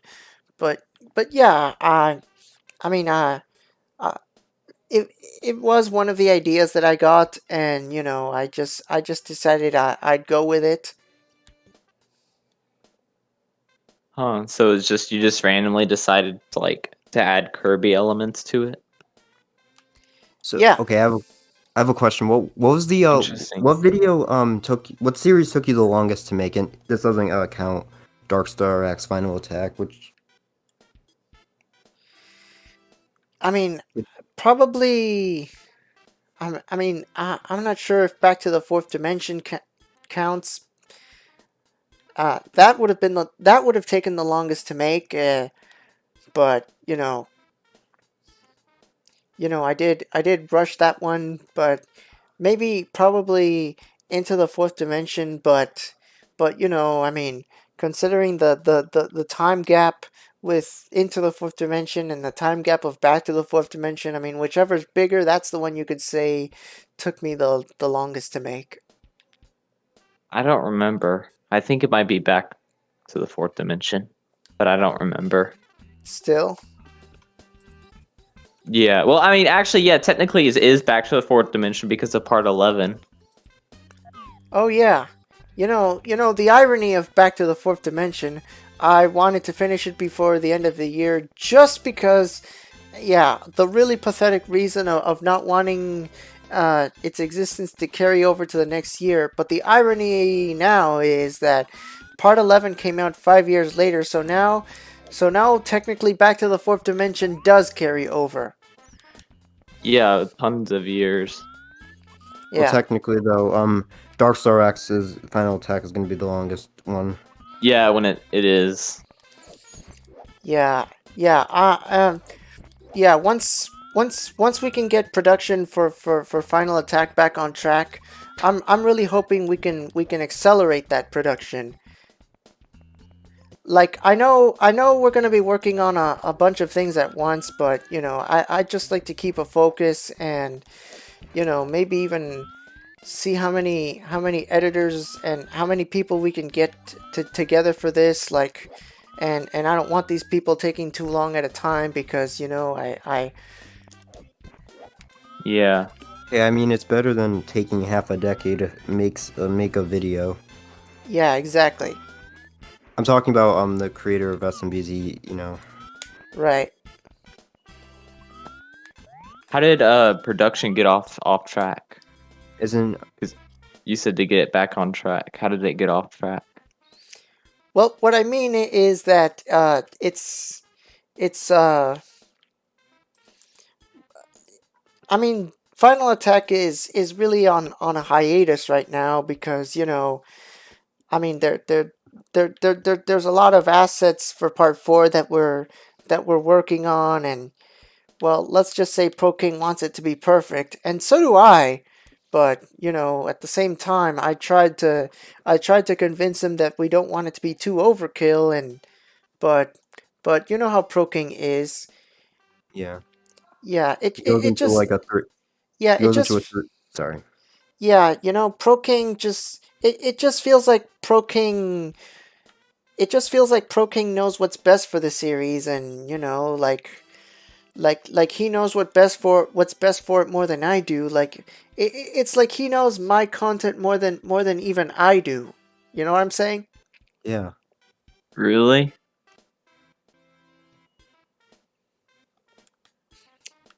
Yeah, and honestly, it's hard to stick to the old when you've got all this new stuff and time passing by. The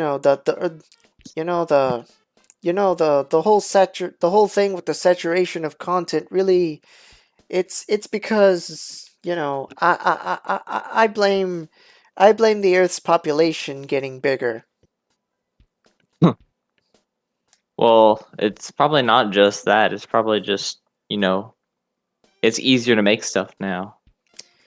Yeah. Yeah, animation studios used to have a monopoly on the whole animation thing, but now there's a lot of indie animators. Mhm.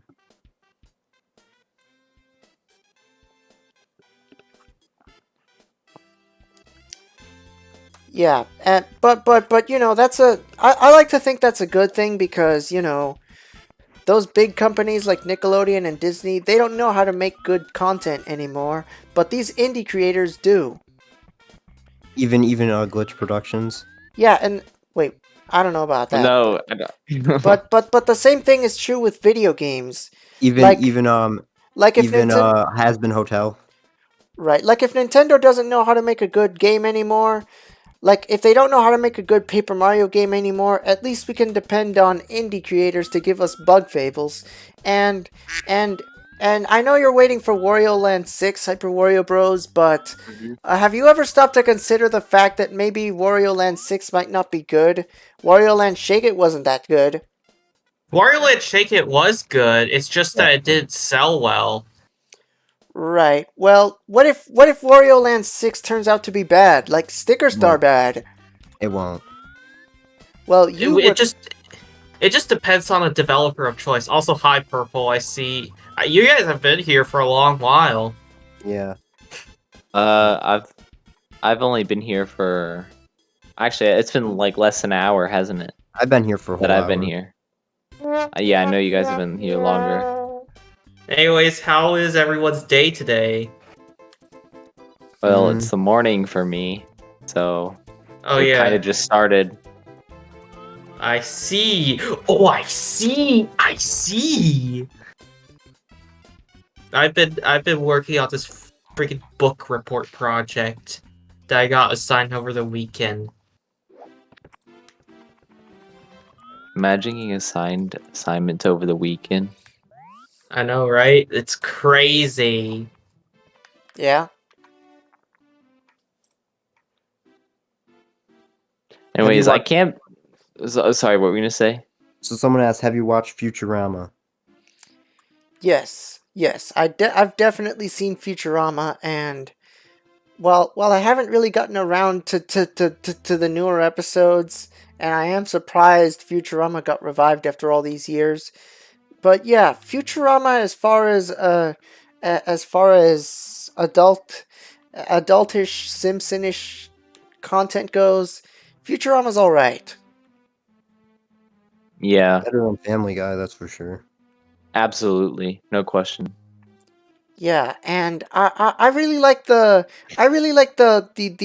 intro, the theme music for Futurama. It sounds a lot like Christmas music, kind of like Slateport City. Yeah, because it has those bells. Exactly. What was your favorite mini game in Bowser's Inside Story? Favorite minigame in Inside Story? Yeah, that's a really good question, honestly, I because didn't ask that though, by the way. I don't really remember much of the minigames from Inside Story. I just remember the ones where you have to massage the back of some character named Madame Brock. Oh, But yeah, I'll be honest. I'll be honest. I didn't really like those minigames on account of, it was too hard to get an S rank on them. So my favorite minigame would probably have to be the ones where you're inside Bowser and you're doing stuff. That sound without yeah. context. That sounds really weird. I think I feel like the whole thing of Bowser's Inside Story has kind of been ruined for me because it's best I don't talk about it though. Why do you keep bringing up stuff and then saying it's best I don't talk about it? Like all I don't know. mysterious.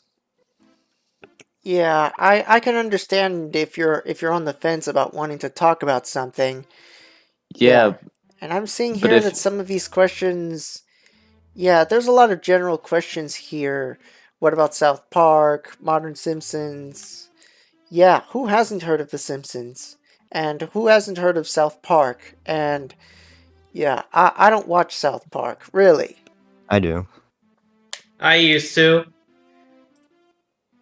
Yeah, and I don't know how anyone would feel about this, but I've seen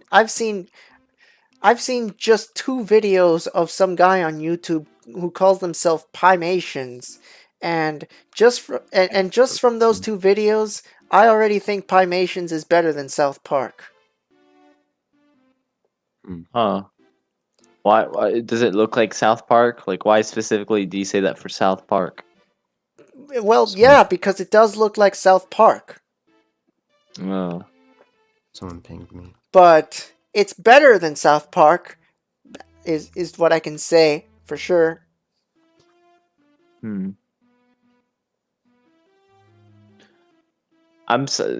Gator reminded me of something that I was like is kind of surprising to me, but it's been 9 years since the Dark Moon world, where you introduce Zather. Oh wow. Or it will be 9 years in a bit. Yeah, and don't worry, I already have in my head what I plan to do with Zather, but It just needs to get made. given where my content is nowadays, yeah, I definitely do want to make the character. I mean, I've got some character concepts.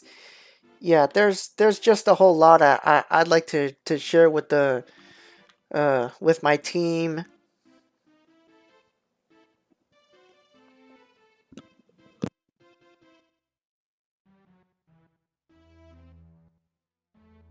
Someone asked, what version of Vegas do you use?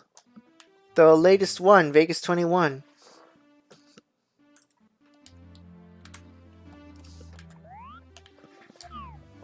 Yeah, there's there's a lot of questions coming in, and I was hoping we could get around to watching some of my content so I could actually provide some commentary about that. But we've already We can do that still. Yeah. All right. So I just want to say thank you guys for all the questions, and I'm sorry if we didn't get to you, but there's always the next Q&A.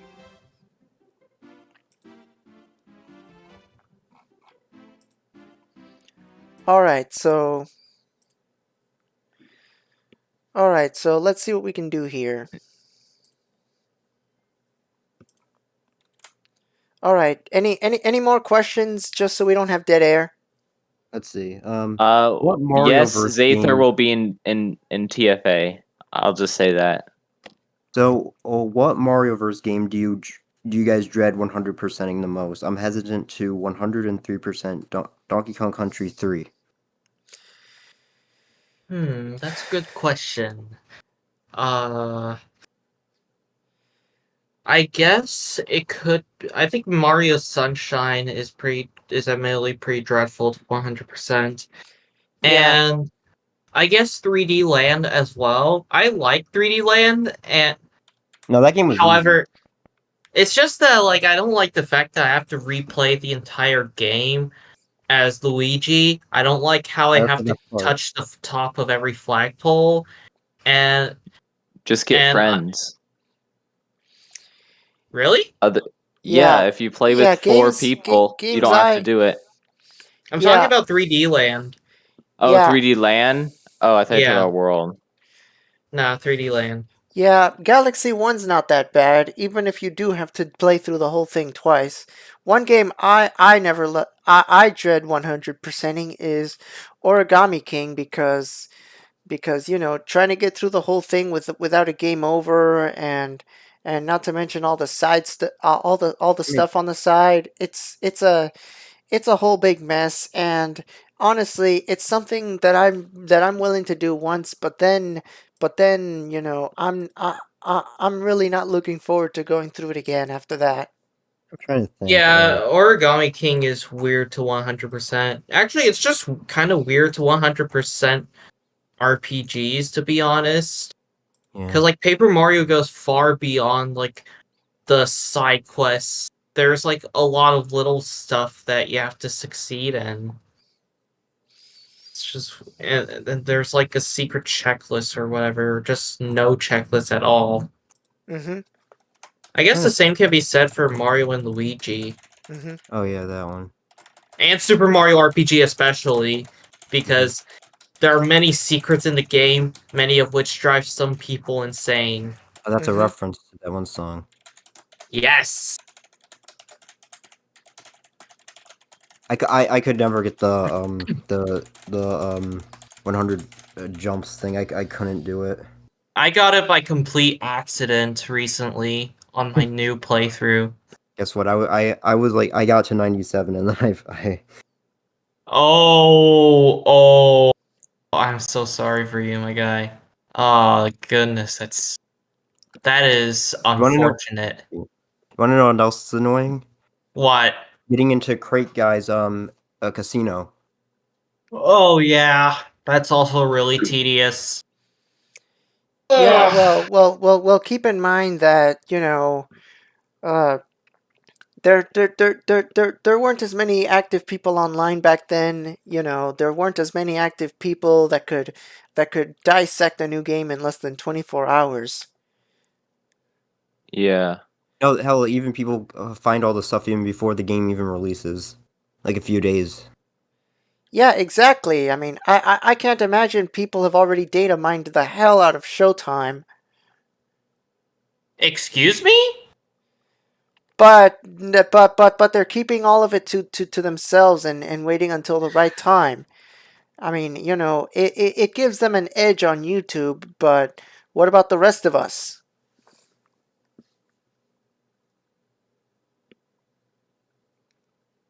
You know? Yeah. Yeah. Okay, so if that's it. Oh wait, hold on. I have one more question. This is from someone else. I don't remember the name, but what inspired you to make SM64 videos? Mega Man 765. He made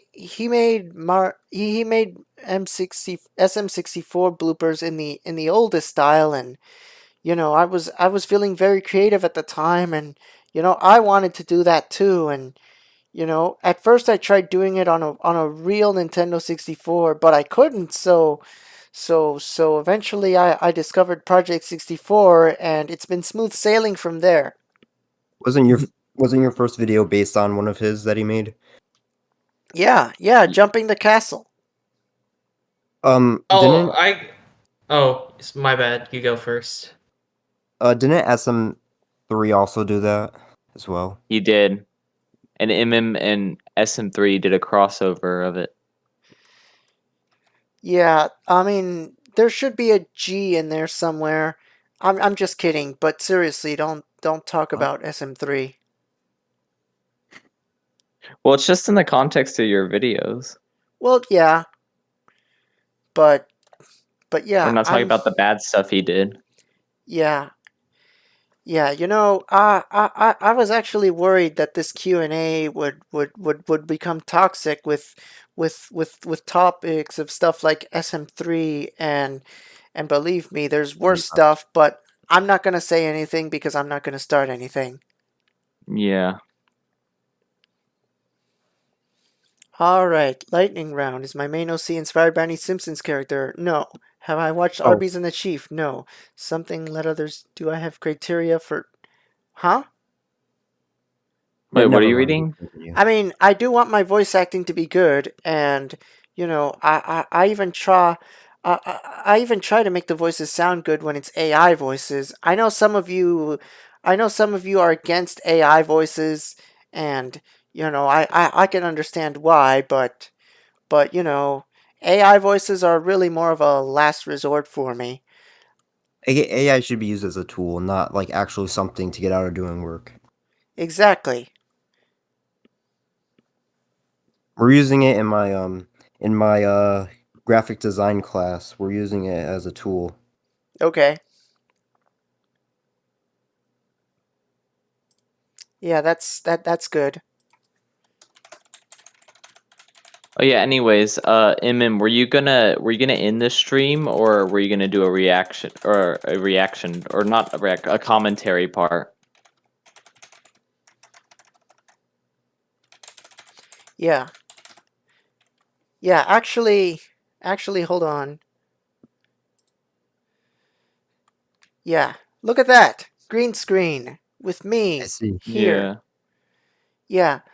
All right, so I don't know if Meta527 is still watching, but yeah, I know Christmas was a month ago, but I do want to go over this a little bit.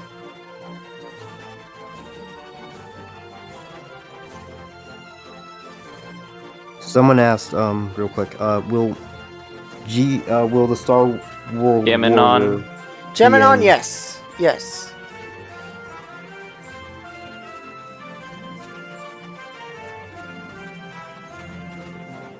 Merry late Christmas, everyone. Yeah, shame on me for doing a Christmas. Yeah.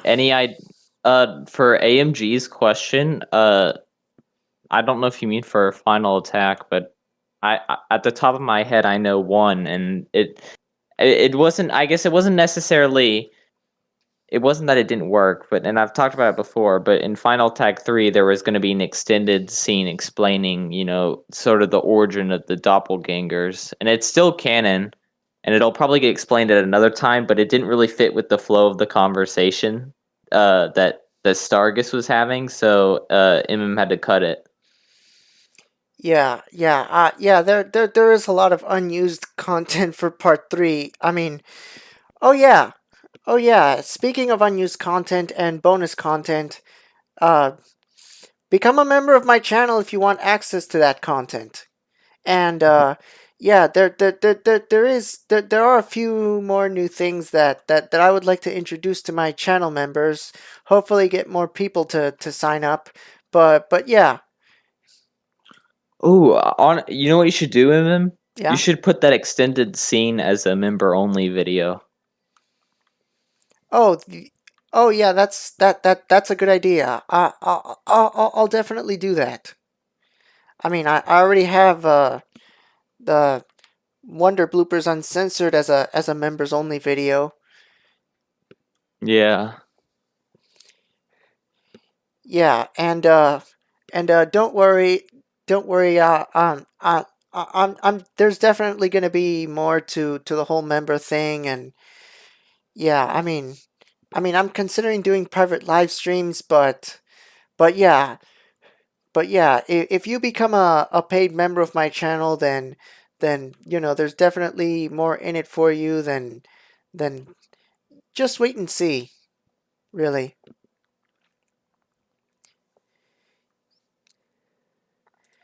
Yeah, so anyway, I hope you enjoy this. Hold on. There we go. We're almost at the end of January. I'm really sorry for delaying this project. For those of you who don't know, I really overworked myself on one of my alternate channels in 2022, and because of that, Yeah, I wonder how Meta527 feels about this. So, yeah, please forgive me. Well, look at it this way. Maybe You he's can in still watch here. it during the actual Christmas season in the future if you feel like it. Anyways, Here, Mario is he in the Mario Discord or 54321. something? I have I been a think fan so. of this guy for 12 years at this point, and since then, Let's, he's become quite possibly one of my we should favorite tell him. YouTubers. He's made a lot of very fun videos over the years, and I thought it would be a good idea to do a list breaking Oh, all of look. his Christmas specials, starting from the weakest and slowly making my way up to the best. The only rule here is that I won't be including the one from 2011, which was just a message. I don't I'm see not him saying now. it's wrong that we didn't get one that year, but I just Dang. don't think it would be fair to put what's not really a special on the list, for then it would have to be very low on it, and I don't want to criticize it for something that I can't really blame this guy for. Speaking of criticizing, I might get a little harsh at times in this video, especially in the bottom 2 entries.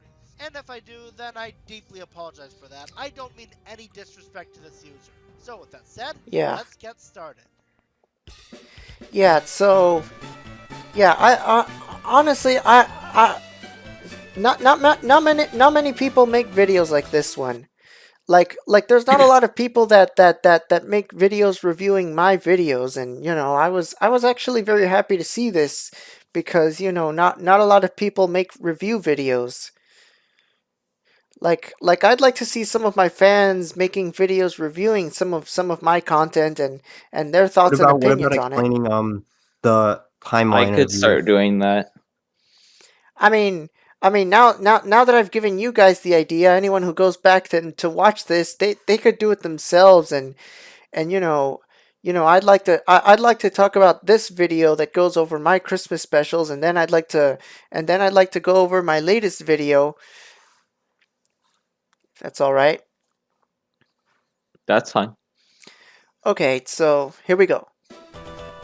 Can you guys hear the audio of the video nicely? Since we're ranking all of his I Christmas don't have. specials, we of Are you course have to streaming it focus on what I think is Discord? the weakest of them. Because And that I wasn't am the just very looking at the hard choice. YouTube stream The and I have that this muted. project's quality. Oh yeah, hold on. Oh, Meta just said something in the chat. Yeah. Yeah, anyway, yeah, it is nice to see you, Meta, and yeah, this was a video that you made last year, and honestly, I may as well just tell you this now, but yeah, I'm really glad you made this. You know, I mean, it's helped me out in a way, and you know, I'd like to go into the video now, and that's why I wanted to cover this video in the stream. So yeah. Alright, so I'm just gonna go back to the video real quick, and yeah, here we go. Weakest of them. And that Meta, wasn't are the you in very the hard Discord choice. server? Yeah, I don't know if Meta's in the Discord server right now. I mean, I've never actually really talked to him in a voice chat, but yeah, he wouldn't be able to now because we're in our own server. I'm talking about the main one, the public one. Well, probably. I mean, I'm not even sure if they have a Discord. Yeah. Yeah, so anyway, it looks like Meta put the Nabbit Who Nabbed Christmas at the bottom of the list, and he'll explain why, and I can first of all, I just completely agree. Here we go. For me. The Nabbit Who Nabbed this project's quality. I mean, can't believe you put it I under, guess this could be worse, but it's under your 2007 special, though. I think that's your worst. What about the 2008 one? That's Believe it or second not, worst. you know, the oldest ones he put at the top of the list just because of nostalgia reasons. I mean, if you don't count nostalgia, then yeah, my earlier ones would be lower on this list. Yeah, what's funny is I end up liking a lot of the older stuff just on my own, even though I'm a fairly new MM fan. Yeah. So it's not even nostalgia for me, but for the Christmas specials, I definitely prefer the newer ones. It's weird because Or even though the semi-new ones. Mm-hmm. Okay. just feels more like a filler Christmas special. It's a neat idea of killing two birds with one stone, doing a video promoting a game that was, at the time, one of the more recent Mario games, and doing a Christmas special, both for the price of one, even though I have no real reason to play New Super.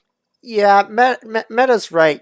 I did just do this video for the sake of a Christmas special that year, and it was very convenient around the time because I did make New Super Mario Bros. U bloopers, and with Christmas being right around the corner, I decided I'm just gonna do a Christmas video based on New Super Luigi U, and Kill two birds with one stone, pretty much. yeah, and Meta pretty much criticizes how this video doesn't look like a Christmas special except for the snow levels, and he's right. Here we go. Luigi U, but that's besides the point. My problem with it is that it doesn't really feel like a Christmas special. This was actually Sure, the first Nabbit is doing MM video I ever Christmas saw, decorations, believe but it you or can not. literally just Yeah, VidGame said he loved this video. And he was excited to hear that I was going to be making a sequel to it. Yeah, Meta criticizes this one for not feeling like a Christmas special, but guess what? The 2023 one does. I mean, I haven't heard his opinion of it, but yeah, the 2023 one is definitely feels more like a Christmas special, and you can thank Meta for pointing out how the 2013 one didn't, because because of that, I did try to make the 2023 one feel like a Christmas special as much as possible. Okay, Meta says they haven't seen the 2023 one yet, and that's you should go watch it. I When you mean, have the time. I mean, if Meta's gonna stick around here, then I mean, I wanted to get to that video next. I mean, watching it here with my own commentary, me talking about it. I mean, Meta527, if you're listening to this, I mean, when I get around to that video, I think it's best if you go watch that video on your own time, because I do hope to get to that video if we have time.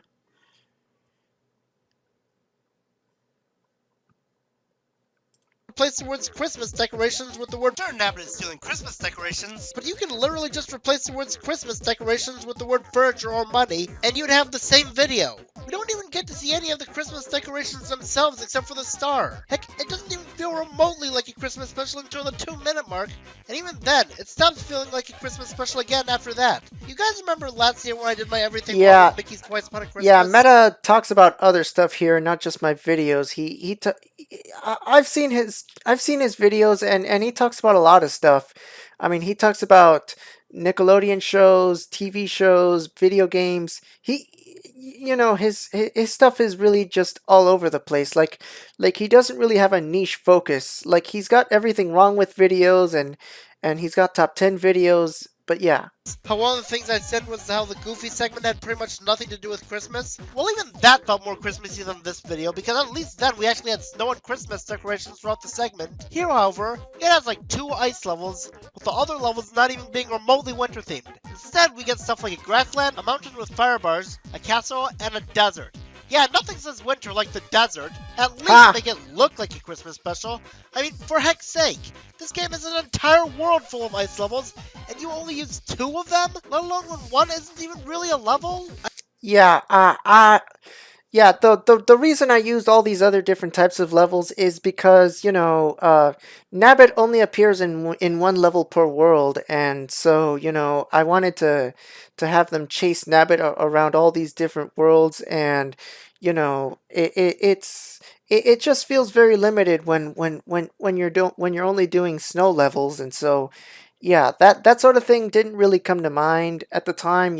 I wasn't really paying attention to how Christmassy this video was when I was making it. So yeah, this video really does do Christmas for the sake of it, and yeah, I'm really sorry if if I let anyone down like that, but yeah. I understand that Christmas specials don't have to look like Christmas specials throughout the entire thing. I mean, Christmas Who is a masterpiece, and it doesn't really look Christmassy until the second. Christmas Who is the SpongeBob episode. Santa's coming tonight.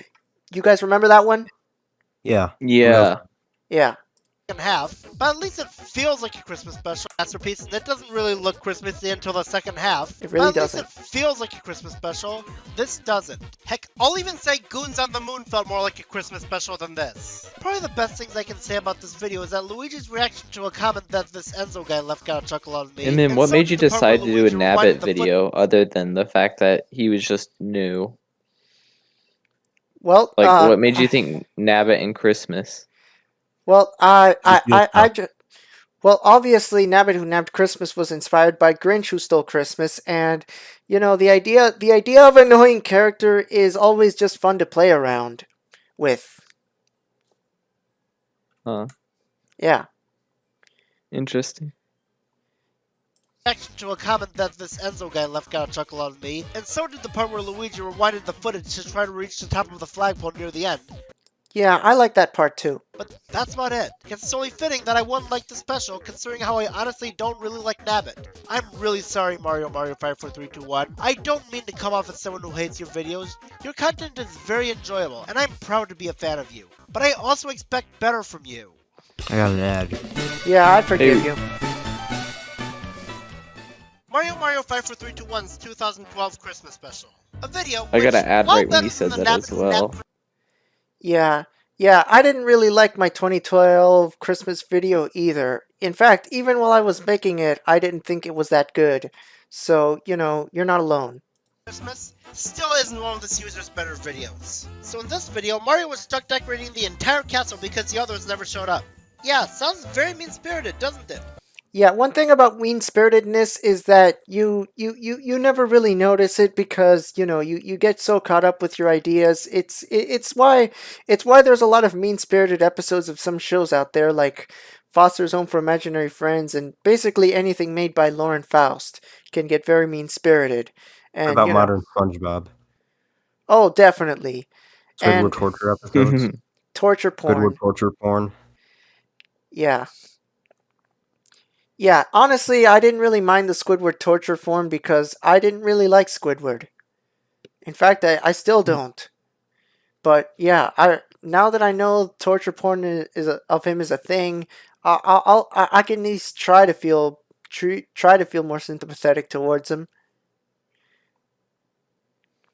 And yeah, I didn't realize how mean-spirited this was when I made it. Similar to how a lot of people don't realize how mean-spirited their content is before it's too late. Well, it's about as mean as it sounds. Well, almost. The premise is that he wants to find the others and give them a piece of his mind. He tries looking in Cool Mountain, but without any success, until he finally finds them chilling out, no pun intended, in an ice cave. Yeah, the whole idea of everyone abandoning Mario like that, I mean, I can't remember why I did it. I mean, probably because there's just some music I wanted to use, and yeah, I really didn't like this Christmas video either much, to be honest. Especially not while I was making it. 2012 was a hard time for me, you know. My channel was starting to dip in quality. Where he does find that the others do feel bad for him, and they try to find a way to make it up to him. I would have given this video credit for that, if not for what Mario suggests that they do. He says that they can make it up to him by filling in a few paintings and bricks that he neglected to decorate. Okay, I don't think that decorating a few paintings and bricks is enough to make it up to someone for making them decorate the entire castle, but whatever. But then, guess what? Mario decides to decorate the paintings with them. Yeah, his way of having them make it up to him also involved him also doing more work after he had already been forced to decorate an entire castle all by himself. I'm sorry, but that's not good enough. If he has Yeah, I didn't really pay attention like I was saying. me, a much better way of them making it up to him would be after Christmas, when it's time to take down the decorations, everyone should work on them except for Mario. And before any of you say, oh, well that would have made him look lazy. Do I need to remind you who broke his back working on the entire castle all by himself? That's not lazy, that's getting a well-deserved break. I agree. I'm sorry, but this ending does not leave me satisfied at all. Mario deserves a break after all that he had to do, so he should have gotten one, but he didn't. Are there any praises I can say about the special? Well, aside from the decorations looking beautiful, which is kind of a given, I like the uses of the Route 22 theme from Black and White 2. That was pretty awesome. And the way they parody that insulting plot twist at the end of the SpongeBob episode Gone was kind of funny, especially since, unlike then, they were just kidding about the part and didn't actually intend to abandon him. Yeah, the episode Gone was pretty much the main inspiration for this. And I will give it points for Also, I like the Route 22 theme too. You know, I enjoyed using it. feeling somewhat like a Christmas special, which makes this at least better than the Nabbit Who Nabbed Christmas, but this is still not a very impressive video by this user's standards. Again, not trying to come off as someone who hates this user's content. No, I get it. 2014 I was surprised to see this Mario one here. 54321's 2014 Christmas special. This isn't necessarily one of his better Christmas specials, but it's still not half bad. Yeah, I don't really agree with the 2014 one being this low on the list because I actually enjoyed making this one, you know? Even though I had a lot of crappy videos to make around the same time, especially I was even in the middle of Back to the Fourth Dimension at the time. But, you know, 2014 Christmas special was, in my opinions, I felt like it was one of my better videos that I was working on at the time. Even this girl, her name is Pinkalal16, but even she seemed to like this video when it first came out, considering she criticized some of my other videos, especially Back to the Fourth Dimension, like this long critique about it. I mean, yeah, she was hypercritical of MM's content during that time, so it was really saying something that she liked it. Yeah. Yeah, it felt good to have her actually like something of mine for once, and yeah, it was a lot of emotional turmoil, but you know, what's past is past.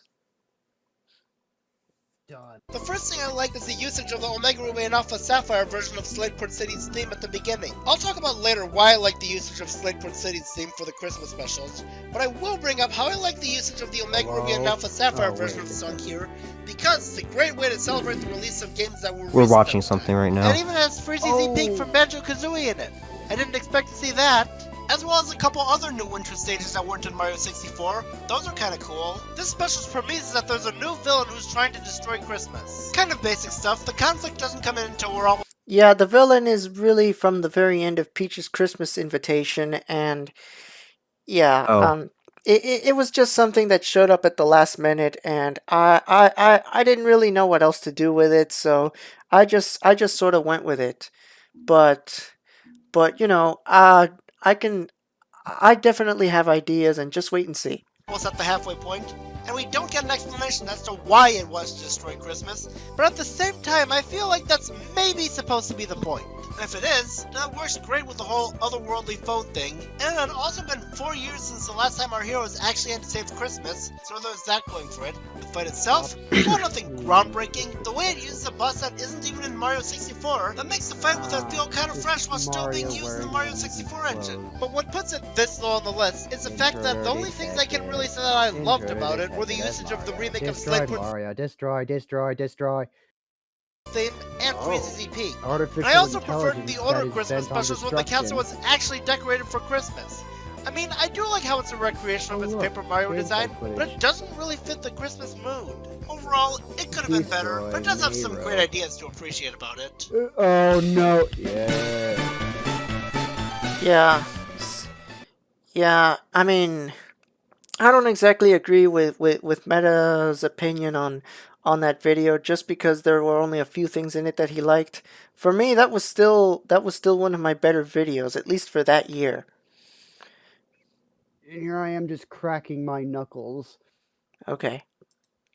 Super Mario 64 bloopers after Christmas. Honestly, I don't have a lot to say about this one since it's only 5 minutes long, excluding credits, so I'll try to do the best I can. So this special is about how after Christmas, Mario loses track of time and eventually gets lost and wants to... Yeah, I forgot to make a Christmas video that year, so I just sort of picked up the slack at the last minute. Get back to the castle before New Year's. Yeah, it's kind of like but what he I ends up did stuck one in a year. place called Christmas Land, where Christmas is every day, which, according to I Mario, made it in having like too one much fucking Christmas is day. bad. Which I can definitely believe, because I've seen Mickey's Once Upon a Christmas and the Fairly Odd Parents episode Christmas Every Day, so I can see that being a problem. Yep. And I really do like the design of Christmas Land, even if Mario does have to escape from it. Though if there's a problem with it, aside from the short length, it's not like with the Nabbit Who Nabbed Christmas special. Okay. To yeah. Mike and Review Adventures Christmas special re-edited. I thought it was better than the original. Okay. Christmas, it almost feels more like a filler Christmas special than anything, especially since it doesn't use a single winter theme in it. Heck, even in Christmas Land, it just uses Near Holly Jolly Village theme from Partners in Time, which, yes, is next to a Christmas style level, but the Road to Holly Jolly Village isn't. I mean, I thought the music. I thought Road to Holly Jolly Village fit great with the Christmas Land level. Nor does its theme sound even remotely What game is that from? Partners in Time. But the music was remixed for No, I'm talking Paper about Jam. the hack. What's the hack from? Oh, Christmas Land? Oh, yeah, I don't remember. It was just some hack that I downloaded at the time. And also probably would have helped. Yeah, so far the ranking is not at all how I would rank and it. yes, I know that not every day. Well, of course. Well, of course, it's all subjective. Like, we're all gonna have different opinions. Like, seriously, Meta put some my older content near at the top simply because of nostalgia. He even points this out in this video. I wouldn't put the 2007 and 8 videos at the top. Understood. I can understand if you like the 2008 one, but the 2007 one was literally just you walking around a snow texture level. Yeah. Yeah, that one was just me messing around, and yeah, I wasn't as popular back then, so it was okay. It was also your first game. That was back in the early days when your only doppelganger was Oiram. Yep. So what's up with the random Didn't that star video sounds come at the in beginning of between the the final? Yeah, I explained to Meta that the random star sounds were coming from the ROM, like they were falling, because that's how it was at the beginning of Peach's Christmas Invitation. Oh yeah, I also remember how it had that like annoying star coin logo that would not go away. Yeah, I used texture editing to get rid of that. I could never get rid of that though. I was planning on using it one year, but right. Okay. Well, nothing a simple crop wouldn't fix, but yeah. I just scrapped the whole idea. Okay. Well, at least unlike the Naboo Nab Christmas, it still kind of feels like a Christmas special because of the previously mentioned Christmas Land, and at least it kind of has an excuse because it happens after Christmas. So I guess the special's pretty harmless. It's not exactly something I'd happily return to every year, but it's still pretty decent, and since it's only 5 minutes, not counting credits, I guess I could make time for it if I feel like it. Video that The Santa Odyssey is a video that I would say is worth your time. It's not one of the greats, but it's not bad either. It doesn't really have anything at stake, like Santa being in trouble or our hero's Christmas presents being stolen or anything like that. Mario just wants to know what it feels like to track Santa down while he's making his Why are you watching your Not that Christmas there's anything special? wrong with the stakes being low. It's a pretty unique idea, but also kind of I'm watching a review video of it. Hey, what can I do? Now, for the No, remainder of I'm the century, talking I to will be Mike. spoiling He's Mario watching Odyssey. his Christmas special. There's some things Okay. I do love about this, such as how instead of the outside of Peach's Castle in Mario I remember 64, watching this it one used when the it outside came of out. Peach's Castle in Mario Odyssey while still keeping Mario 64 design for the time, which makes it feel like a Oh, yeah, really me awesome too. transition from 64 I remember a to couple of Odyssey. them, It kind of reminds me of the scene in including Wizard of Oz this where one. Dorothy first sets friend to Oz. Though I also Maybe. feel like it would have been a better transition if Mario eventually switched to his Mario Odyssey design. But maybe that's just This me. is right Any after problems with that? Odyssey came Well, the out, way right? the music skips when Mario talks to the Koopa, I feel like it was done to have the Yeah, that was yeah, when I was having really. a lot of copyright issues back then with the music. Back then Nintendo was still very strict about their music being used in YouTube videos, and yeah. I thought, okay, I used to think that thing still existed, so I was just scared of using Nintendo music in my videos, but it turns out it didn't exist anymore. Yeah, my problem battling Nintendo's copyright is why I wasn't able to get the full video out until the 26th, but hey, at least it got done. Yeah. Yeah. Koopa keep talking like that, That is but the good. music skipping is still kind of distracting, and it could easily be fixed. So if wait, you I have a press question. audio What from the exactly game's was the Nintendo partner program? Well, basically you would share revenue with Nintendo every time you use their video, but The partner program was very complicated. I mean, real human beings from Nintendo would check your video, and you know how Nintendo has a problem with emulation and their stuff being altered. It's why some of my videos got blocked, but just the ones they saw, and I re-uploaded them, and you know they're not gonna. Yeah, I don't think they're gonna block them again though. Besides, I'm done with the partnership program, and yeah, whatever. It's best to just leave that behind and not think about it, because I'm still bitter about it. I mean, at least I am every time I think about it. The partnership program was basically a scam. Have you heard about how how Nintendo's like suing this one like game that's similar to Pokemon? What game? I don't know. What's it called? I'm not sure.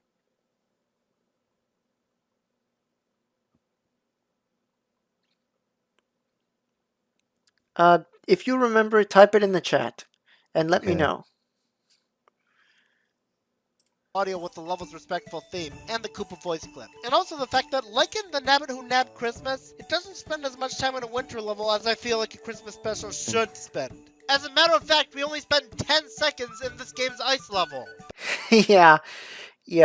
Sometimes the way Meta talks is funny, and yeah, like I said, I wasn't really keeping track of how Christmassy the whole thing should be, and yeah, we didn't spend that much time in some levels because, you know, I was just playing around with the footage and seeing what I would use, and yeah, I mean, I guess it does feel kind of ironic that Mario only spends 10 seconds in the ice level. But at least unlike then, we can still see Santa Claus passing by, and we hear about him delivering presents to those kingdoms. So it definitely feels more Christmassy than that video. So Mario has to follow Santa to the different kingdoms in Super Mario Odyssey, even to the Moon King video. Oh, Pal World, that's what it's called. Santa. Look at that, Santa only has 6 reindeer, and I would actually fix that in a later video. To the different kingdoms I figured out the name. Someone told me in the chat. It was called Pal World. This is before Yeah. before Rudolph was born. Sure. From episode Goons on the Moon. Then again, or maybe he was sick that Christmas. Only Mario recolored to predict that episode, and it does feel satisfying when Mario finally finds Santa Claus, especially with everyone cheering him on. Overall, another Christmas special that can be seen as filler, but it's enjoyable enough. Yeah, after watching Meta's videos, I noticed how every time he puts a number on the screen, he always shows this one thing that would be on the list but isn't, and then for the number 1 spot, it's always like showing the end of it. But yeah, there's a pattern to it, and I figured it out. Oh, so didn't you say that like that this was similar to the SpongeBob episode that came out a year after that was a Christmas video episode kinda, and it was on the moon? What, Goons on the Moon? I mean, I've seen it, but you know, it's. You said something about. I remember you said something about it on Twitter before. Well, but that was actually. Sorry, that was actually the last episode that came out before Steven Hillenburg's death. Yeah, I mean, I don't remember what I said about it, but yeah, it might have been something about how it's a ripoff of Sandy's Rocket. No, do you know how many episodes there's been of them going to the moon? Like, there's at least been 3. 3? Yeah. Yep. Oh. Yeah, that Sandy's Rocket episode started something it could not finish. They should make one where they go to the sun. What? Knowing SpongeBob, they could do that, and I won't care. They're already out of ideas, anyways. Yeah. I'm also out of ideas. Except I'm not. Yeah, neither am I. Now for his more recent Christmas special, Christmas in New Donk City, sorta. I have even less to say about this one than about his after Christmas special. Did you hear that? I don't know if this isn't really related, I guess, but did you know that like a few months ago they made the first SpongeBob episode released that didn't have SpongeBob in it at all? Really? Yep. I mean, there were like other episodes that came out before that like had SpongeBob, like he wasn't in like a major role. He was just a minor character that would just make cameos in the background. But this one didn't have him in it at all. Okay. Oh, an episode with Squidward and Bubble Bass? Yeah, that one. Mm-hmm. I haven't seen it yet. You know, I feel like I would get through this video faster if I was the only one talking. Sorry. Oh, yeah. Yeah, I've been trying to stay silent mostly. Okay. I don't know if you've noticed. 1 minute long. Yeah. This one, if you don't count the intro and the outro, it's only 49 seconds long, and his review of Christmas in New Dawn City sort of is actually longer than the video itself. So much so that you actually see some footage of it played twice. I don't know if he was just too busy to give us a longer one and had to end up cutting it close or whatnot, but in the 1 minute we got... I was busy and I didn't have much time, but here we go. He at least seemed like he tried to do what he could with what he had. Making you a channel intro? Like, intro for your videos. Yeah, don't worry, I got that covered. Oh, okay. It only really has 3 things in it. A parody of the Hotel Mario opening, which is nice to see in my book because I'm glad to see how that classic meme is still alive. A guy named Joe LaMeme delivering stuff. Ha! He mispronounced it. It's not Joe LaMeme, it's Joe LaMeme. But I can understand You said LaMeme? Yeah, but I can understand him mispronouncing it since the characters didn't have voices. Because I'm glad to see how that classic meme is still alive. A guy named Joe LaMeme delivering stuff. I voiced them. I'm glad to see how that classic meme is still alive. And a guy named Joe... Yeah, you see how the box says face at 100K? That meant that once I got to 100,000 subscribers, Joe LaMeme would reveal his face. Yeah. And you did it. Yep.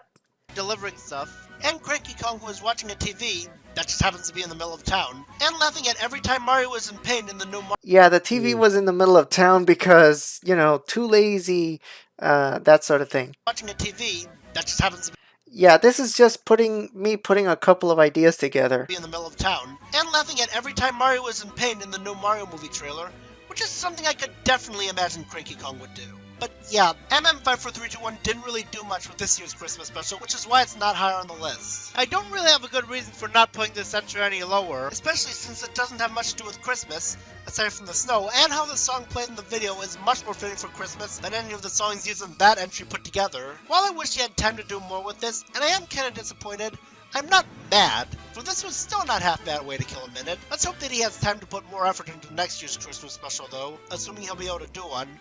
Well, only time will tell. And look what happened.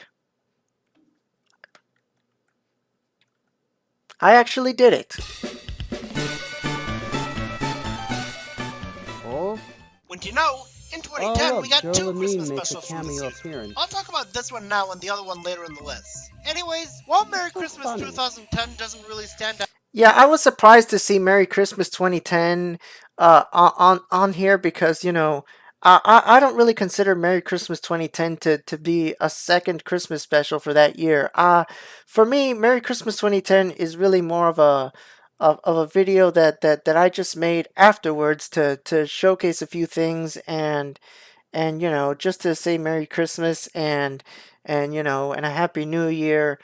I really wasn't expecting it to be on this list, honestly. I wasn't expecting it to be considered its own Christmas special. Well, Now, Krabs, considering you how know Mario today is... 54321 made a Sorry far about better this Christmas calendar. Why would you do this? special in the same year. I March mostly see it as a little 14th. Wait, that's not right. It should say the day that Krabs fries. You done? Yeah, I'm good. Yeah, Okay. I think before we're the good. year, and this was still a nice video. Even though it's pretty much a given that good people get presents for Christmas, Much this longer feels is like a this nice video? reward for our hero's work in said other Christmas special. It starts out with the joys of Christmas that you'd expect It's a from a while. Christmas video, and one of the presents Mario gets 38 is being able to go to a new Christmas carnival hack made We're by gonna be user here named for a long Skelex. time. This is where most of the video takes place, and the level itself is nice, but also doesn't really feel like a Christmas carnival, Jesus aside from the Christ, Christmas tree and a few snow patches here and there. And I also don't like Carnival Night Zone's theme as much as I should. And the part where he has to get the red coin star Oh, you does got a indeed take a PS3 while. in Well, I'm at least gonna he be warns us going, about it. Well, it's so still a bye. cool level Okay. nonetheless, but not as much fun as the last part of the video where we see Mario and his friends having a snowball PlayStation fight. 3? Oh, and Santa even watches Yeah, your game. that's what he I said don't know in the why, but special. there's something about that I like. Not to mention the usage of one of his friend's fan characters, Lily, who is pretty cute by the way. So yeah, while it is kind of inferior compared to the other Christmas special we got in the same year, it's still a fun video. Yeah, was not expecting that video to be on the list. How in White Toad Stole Christmas is a video that is definitely much better Stole Christmas wonder where video Lily than the Nabbit Who went. Nabbed Christmas. Well, her character. Wow, Yeah. I didn't think I'd be complaining about this video this Yeah. much. But unlike that one, this one doesn't just slap the word Christmas on it and expect it to be something completely different. This one earns its right to be called a Christmas video because it's a parody of the Grinch, with Toad being the one to steal Christmas. Now, normally I'm not MM, do you still have the entirely in agreement with PS3 the idea you of a said you good guy got in being a that villain. video? Okay, I don't complain. No, I sold it and bought a PS4. Oh. Yeah, and I don't really have a good reason to get a PS5 right now. Yeah, that makes sense. There's not really that many exclusives other than like Spider-Man. Right. About it, but I also don't exactly agree with it. But here I don't really mind, since I'm not really a fan of Toad anyway because of how useless and annoying he can be. It's also nice to get some voice acting in this, as the story gets narrated by MM54321's friend Master of Worlds. How many times do you see that being done in an MM54321 video? Yeah. Yeah, it's funny how this guy would later complain about my AI voices being used, and you know what? I agree. I'll try to cut back on the AI voices and not use them for the whole thing as much as possible. Yeah, that's a I while. like the AI voices mostly. Yeah. I mean, some of them sound way worse than others, but for the most part, I like them. Yeah, it's just lately I've felt like some of the AI voices don't really convey the emotion that I try to get across in my videos as good as they should. So, you know, sometimes I have to redo them, and yeah. Real voice acting, AI voice acting will never replace real voice acting, even if I do use real voices and pass them through an AI filter.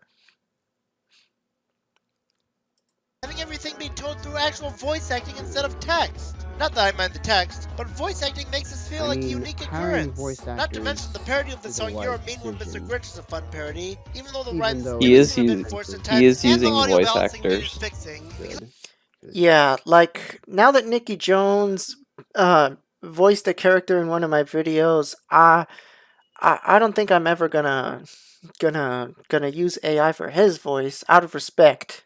I can barely hear the words of the song at times. Yeah. It shouldn't be that hard to fix this, especially since I've seen some Master of Worlds videos That's that cool, were made before this, though. and her audio This should, balancing seemed fine in them, so why not here? Yeah, don't worry. My audio balancing is much better in my videos. I try not to make the music too loud, especially now with the voice acting, so you can hear what the characters are saying, even though sometimes what the characters would say is just mumbles and stuff.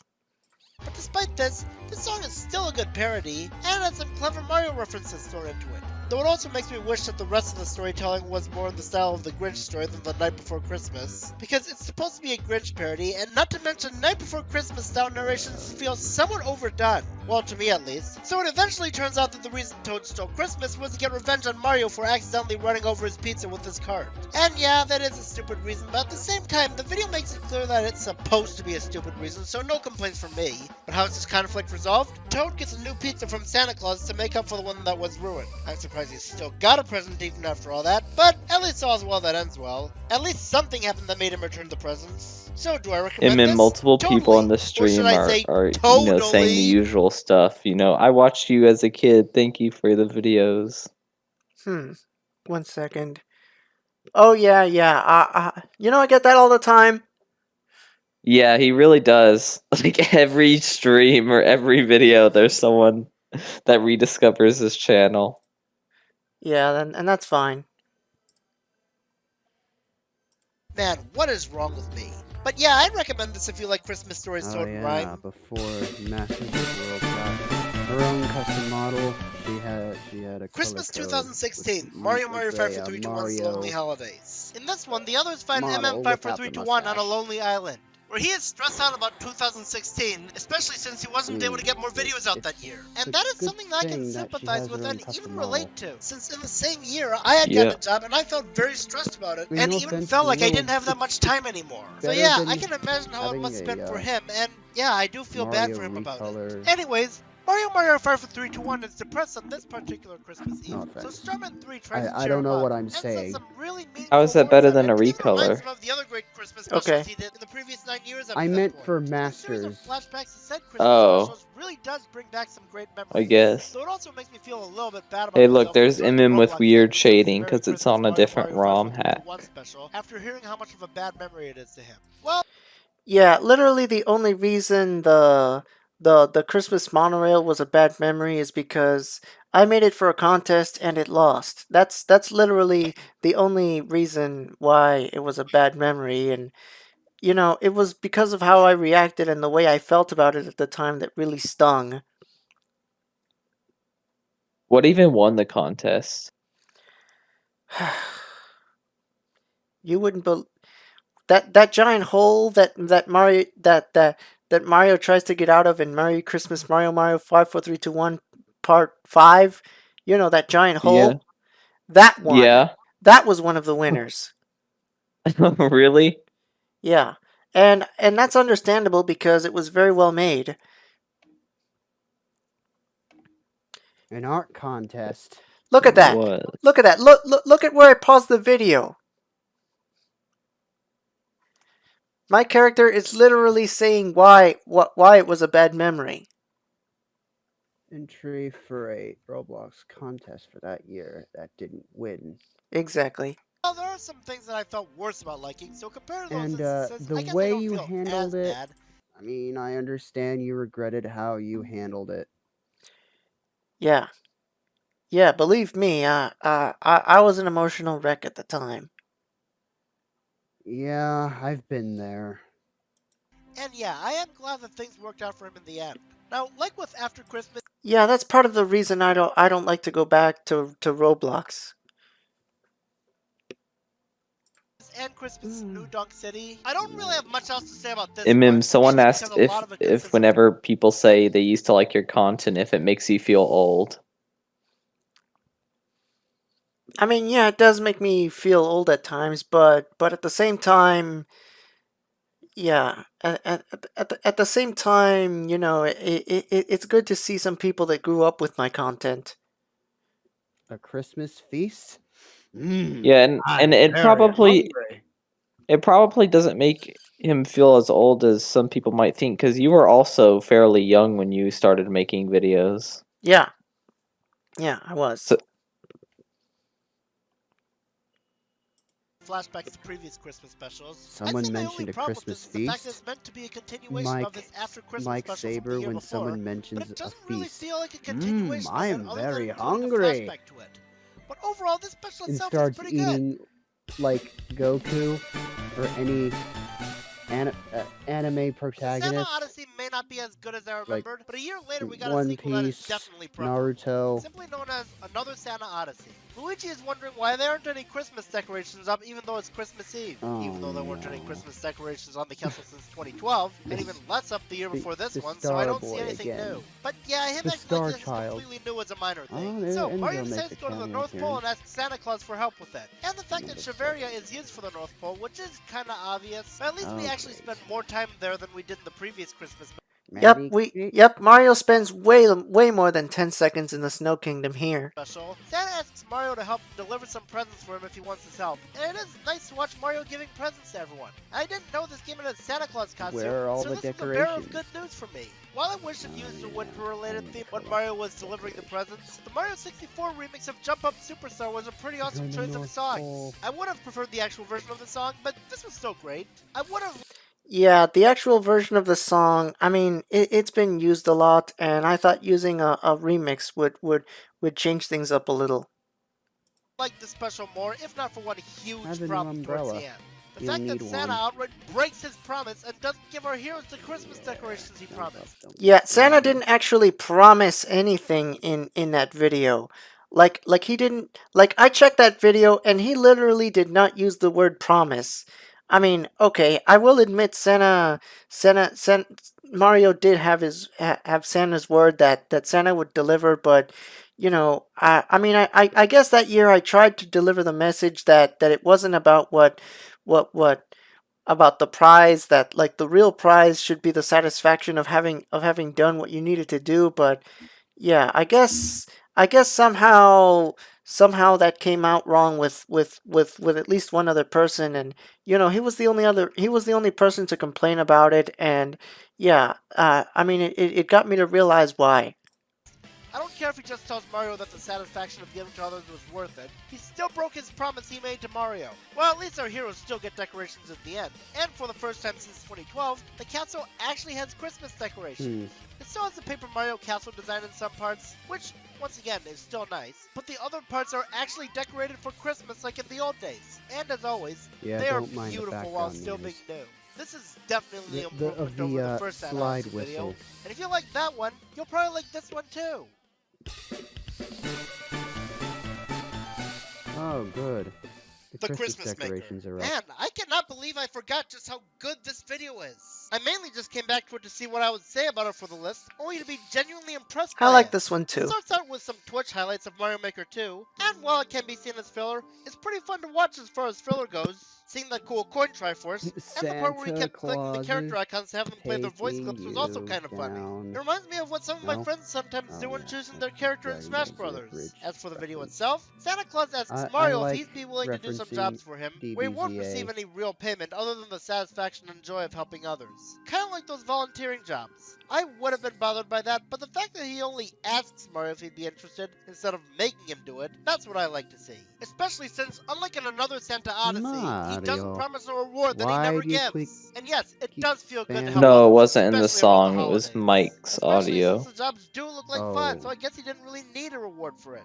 The jobs that Mario does for Santa are ones where he has to go through some custom-made Mario Maker 2 levels, which are definitely fun to see. It has some levels such as some neat puzzle levels with Link, and some awesome Christmas song stages. Santa Heck, even during the end screen, it gives us something to enjoy on it.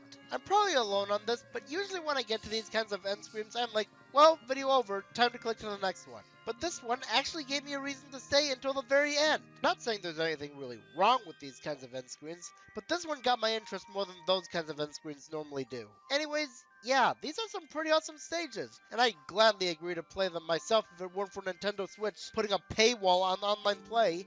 It also had some great moments of comedy, such as Luigi interrupting with his singing. That was pretty funny. There were only a couple parts that really did anything to bother me. One was this creepy scene with Santa and the Shy Gals, which is thankfully only 13 seconds. Yeah, that part creeped me out too. I don't even like watching that part when I go back to it. There was also a scene with Toad singing Let It Go. I think the only reason Oh, I was Beavis really and bothered by Butthead. it was just because of how much of a huge fan I am of that song. And I understand this was done for comedy, and it's not really anything offensive. At least it's not like one of those videos that's saying that all Frozen fans are stupid, like a lot of Frozen haters I had to deal with in the mid-2010s. If those are the only two things about it that I had any problem with, then you know that this is a great video. Oh no! Now we get to his Christmas special from 2021, or 2022 since it was delayed, but you get the point. Now, probably the most notable thing about the Toad Family Under the Bridge is the fact that this one actually wasn't uploaded during the Christmas season. This was uploaded on Valentine's Day. But there is a good reason for that, because he didn't have a lot of time to work on it. It is better to delay something than to completely rush it out, so I don't really blame him. Plus, it also makes me feel better about getting this countdown out late. This is the longest Christmas special from this guy that isn't a multi-parter, and the longest Christmas special we got from him in over a decade, being about 24 minutes long. Yeah, Jasper Jingle Bells is actually based on a character from the Netflix movie Klaus called Jesper Johansson. In fact, the AI voice I used for Jasper Jingle Bells in my Christmas special for 2023 is actually the same one as the guy who voiced Jesper Johansson in Klaus. Not including credits. This is apparently based on a book called The Family Under the Bridge, which I don't know anything about, so please forgive me if I don't understand the references in the video. But judging by what we saw of his video of how and why the Toad stole Christmas, I'm going to assume that this is a good parody of it. Here we meet a grumpy man named Jasper Jingle Bells, who collects letters for Santa, but hates his job. Then he also meets this Toad family that lives under the bridge, hence the name of the Yeah, you'll notice Jasper Jingle Bell's mustache is actually a little bit more brown, and the buttons on his overall aren't as yellow. Oh, and his sideburns, they're definitely lighter. Special, which if you couldn't tell by Jasper's attitude, he doesn't show much sympathy for them. But then he gets a visit from the three spirits that were in... Are you guys still there? Yeah, I'm Yes. still there. Sorry. Okay. I was just Mario, being Mario, quiet so 54321. you could talk. Okay, great.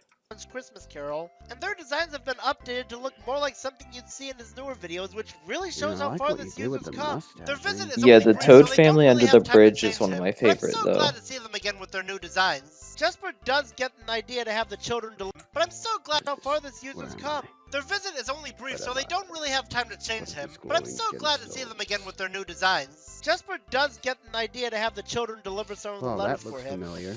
Yeah, Jasper could have convinced Mario or anyone else or any of the other adults into helping deliver some letters for him, but the reason he decides to use the kids is because of their naivety.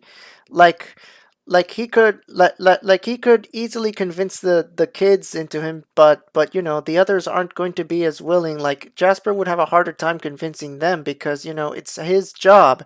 An adult would understand that it's his job, but you know, kids are more gullible, so that's why Jasper decides to do that. Yeah. And their mother apparently approves of letting some strange old man watch over her kids. Sure, she doesn't agree at first, but I still think she might be... Yeah, I'm hoping in a future video, if I ever include these characters again, maybe include them as models instead, because let's be honest, these are just some assets that I recolored that come from Thousand Year Door, and you know, it wasn't easy animating them and putting them together in Photoshop and Vegas Pro, but I did it. too easily trusting. Yeah, though it wasn't Jasper does easy, eventually but grow to care more about the little kids. it gets the Yeah, job someone done. Yeah. looking after children for selfish reasons, but then growing to care for them. Yeah, how original. Yeah, Meta complains about this sort of thing being a ripoff of Despicable Me, but the reason I went that way is because, you know, that the Family Under the Bridge, the book that this video is based on, it sort of goes the same way. What with the old man named Armand and the kids in that one. Oh, Despicable Me, like how Gru was once a villain and then eventually. Yeah, I never thought of it like Despicable Me, honestly. Yeah, I mean, when I was making this, I did realize that the idea of Jasper growing attached to them was a lot like Despicable Me, and with Gru growing attached to. But I went with it anyway because that's how it was in the book. Yes. But I still enjoyed watching this, and from this point on in the video, this video starts to earn its spot this high on the list. Now, Kyle, especially with the usage of Snowy Fields theme from Kirby's Epic not Yarn, treats, which, if these you are see my gifts. favorite winter themes Charles, list, you Kyle, probably know how my much I love that dog. song. And even I though just it had to is make somewhat it. overdone seeing I him just grow had to attached to quote them, there is a Despicable Me. predictable plot twist that I'm glad he didn't do. I'm when he good. takes the kids to see a mall Santa, and when he says that the mall Santa looks a lot like the real Santa. I was all like, that's going to be the real Santa, is it? But he didn't go that way, so I'm glad he didn't.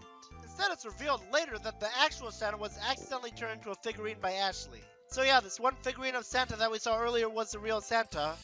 Yeah, I mean, of course that mall Santa is not the real Santa because believe it or not, the way Jasper talked about the mall Santa, I wanted to make everyone think the mall Santa was the real Santa. Like I knew people would jump to the conclusion that he was the real Santa because of the whole problem with saturated media out there. Like I'm grown up and I know enough to know that people will figure it out, but you know, it was the mall Santa was a red herring, and you know, if the mall Santa was the real Santa, then that figurine from earlier wouldn't have a purpose. Like, it would have no purpose. Like, it does have a purpose. Predictable plot twist that I'm glad he didn't do. When he takes the And kids who to would see a mall dare turn Santa, Santa into an but he action didn't go that figure? way, so I'm glad he didn't. What? Instead of And who would I wonder who turned Santa into an action figure. It's revealed later that It was actually a glass figurine, and it was Ashley. the actual Santa was accidentally turned into a figurine by Ashley. Oh. So yeah, this one figurine of Santa that we saw earlier. Oh yeah, speaking of that Oh. figurine, one reason I wasn't able to work on that video as that much is because, I had a job as a customer service representative working at Hallmark that year, and that figurine of Santa is actually something you can purchase at Hallmark for it costs it's like $25 or so, but yeah, that's actually where I got the figurine from Hallmark. Oh. You work there? I Wow. I did during the Christmas season, which was the busiest season. And if you look at the top of the figurine's head, you'll see it has a little hanger, so it's actually a Christmas ornament. So yeah, that figurine of Santa is actually a Christmas ornament of Santa that you can put on a Christmas tree. And I actually went to Hallmark and I actually bought one of these. And you green screened it? Yeah, sure. Yeah. Earlier was the real Santa, which is nowhere near as obvious as you having made the a mall sprite Santa of be the it. real Yeah. Santa. Instead, he was a That's fake nice. Santa that I can Ashley do that. made to stop the people from panicking. Yeah, it turns out the fake Santa was another established character from my videos called Poor Guy. Porgui. Why?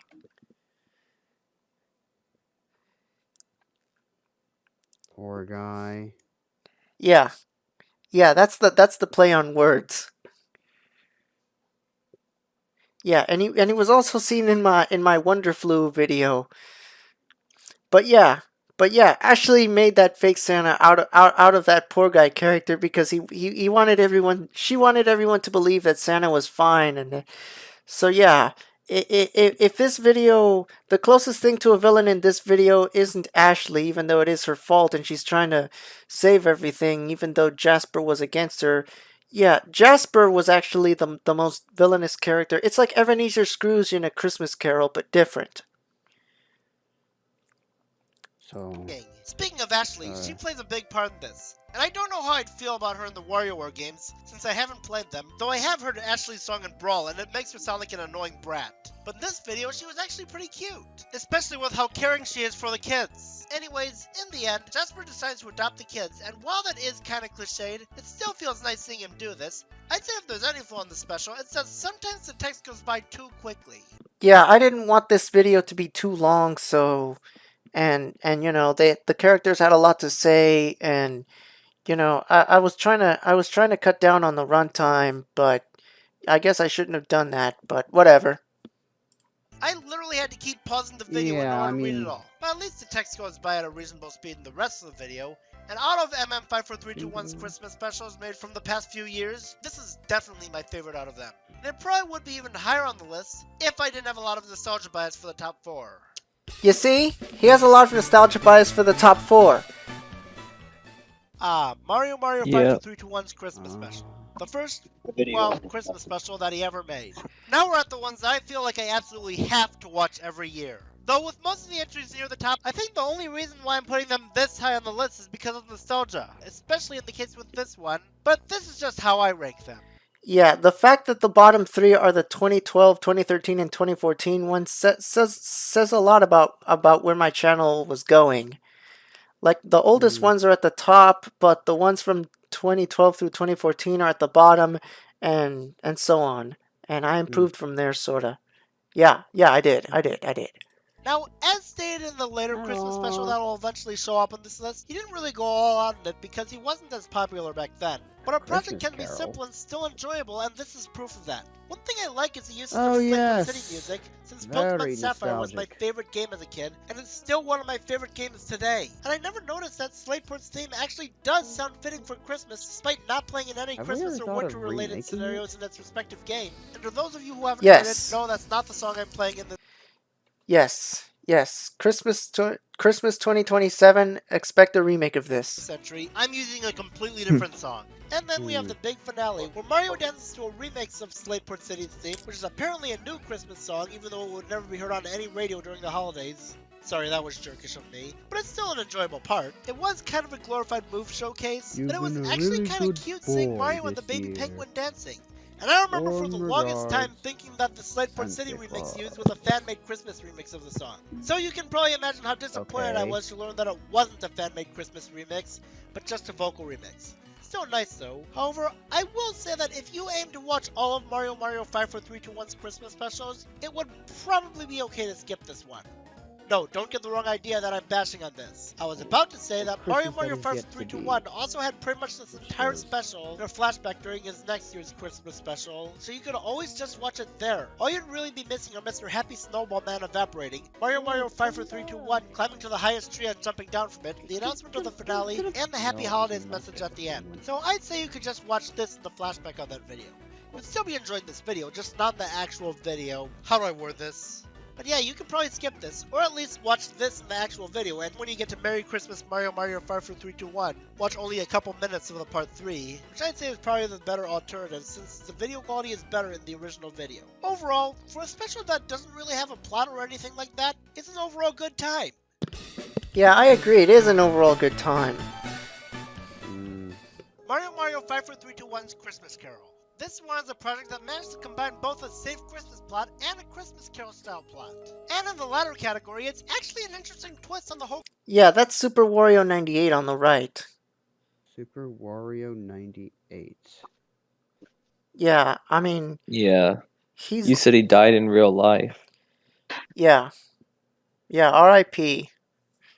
Rest in peace.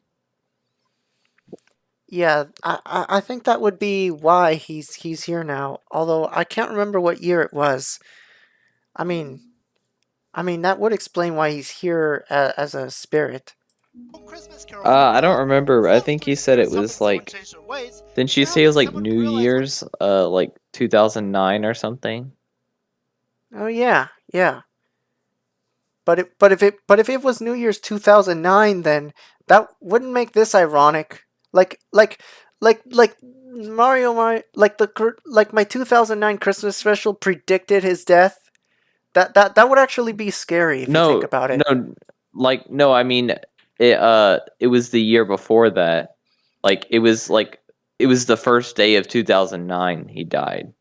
Oh yeah. And then the Christmas special of 2009. Oh yeah. Yeah, that's right. I remember now. I put him as a spirit in this video because of that event. Yeah. Oh, so how did he die? Car crash. Oh, car accident. Okay. Yeah, he was in the hospital on New Year's Eve and he died the next day. At least that's what his sister told me. Oh, yeah. What they need to do in order to save Christmas. That and is I like the way the ghosts are handled. Yeah. The Ghosts of Christmas Past, being a gold Mario recolor, is simple, but it works. And he shows MM54321 clips of his previous 2 Christmas specials. That's a nice trip down memory lane. It even points out a couple mistakes done in those videos. That's something I like about a person, when they're not afraid to admit to their own previous faults. Then the Ghosts of Christmas Present, which is a Christmas tree with a face. Which, yeah, some of you are probably thinking, wow, what a creative design. But there's also a certain charm to it, and the way he speaks in rhyme is also a nice touch. And lastly, the Ghost of Christmas Future, which is a cloaked shadowy figure, which is pretty much a given since he's like that in pretty much every Christmas Carol adaptation, but it's still handled in a way that feels pretty awesome. And the future sequence is also sure pretty how intense, you were able especially with to, the creepy remix of Jingle predict Bells, his which death. unfortunately is going to make He didn't predict his death. I didn't. something even more insulting, but I'll talk about that soon. This probably would have been a spot higher if not for a large amount of seriously wasted potential. One instance is that even though I like the way the 3 spirits are handled, in the end, it feels like the Ghost of Christmas Present was the only one of the 3 that really did anything to help MM54321 learn what he needs to do to save Christmas. For he tells him that Eggman, Nega, and Bowser are taking over the North Pole, and yet MM54321 still does nothing until the 3rd spirit comes. I'd assume it would. Yeah, combining the idea of saving Christmas with the Christmas Carol formula. I mean, I guess it didn't work out that well if all the 3rd spirit really did was show me what I needed to do. It would be more important to actually get there and stop them. It is stated that the 3rd what ghost will about tell him show what him to the do when he past, gets there. present, and future?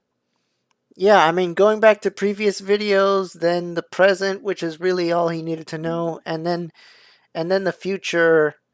Apparently, what Meta is saying that there was no need for the third one. Hmm. So you're doing a remake of it, right? Was done with Well, I mean, yeah, of, a way too I mean, if I were to remake this, then yeah, I would definitely fix that. forced and insulting. I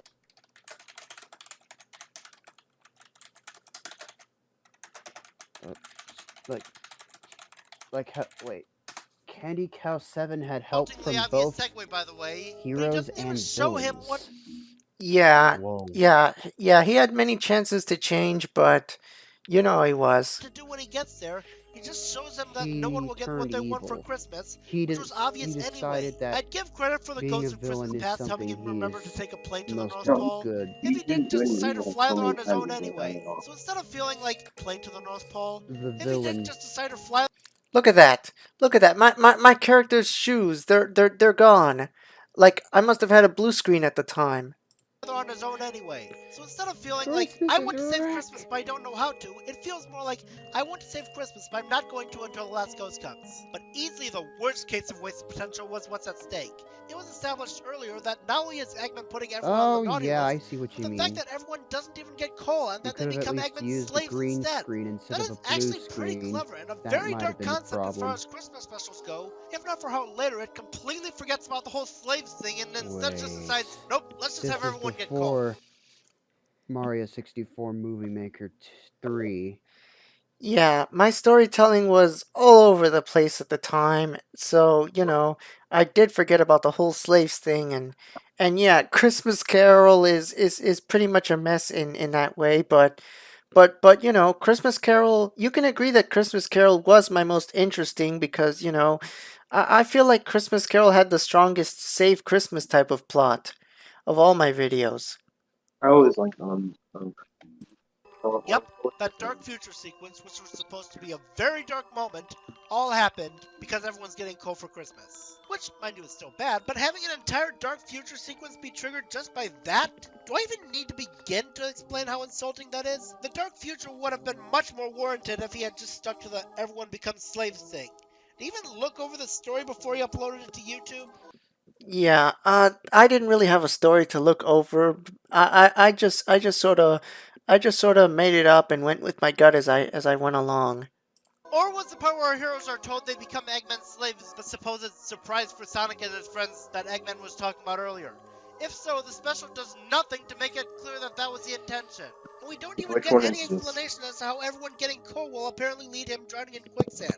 Okay, to be fair, the other incarnations of Christmas we at the Carol also don't 2008 explain one? how Scrooge's greed will lead to his death. 2009. At least then I could kind of see the connection. Here, there's no So connection. I'm not like Everyone gets coal, and because of that, someone's like, going to die. Okay, I've complained long enough. Time to think of some more positives to warrant it being this high on the list. Well, the finale's pretty sweet. The effect used for the Northern Lights was just plain beautiful to look at. Plus, the usage of the Even CD I version enjoyed of that. Sherwood scene from Mario Hoops 3 on 3 seems like a perfect fit for when he started seeing the Northern Lights. Yeah, the Northern Lights with the Sherbetland theme from Mario Hoops 3 on 3, I enjoyed that too. Believe it or not, I actually thought that the song was a real Christmas song for the longest time. Yeah, I was an idiot back then. And as for the battle, even though the first of the three battles was just another texture hack-based Mario 64 final fight, except with music that for some reason feels the need to be annoyingly looped every 10 seconds. Yeah, the reason I loop that music every 10 seconds was because the Jingle Bells variant, the that part was part of another season. That was the only part that played in a minor key, and it was very short. So to make it last the whole Bowser fight, I did loop it every 10 seconds. Just so that it would play out all the way through the battle. Because that was the only part of that music that played in a minor key. It was from a video about Super Mario Bros. 2 Christmas Edition, a Christmas mod of some sort, and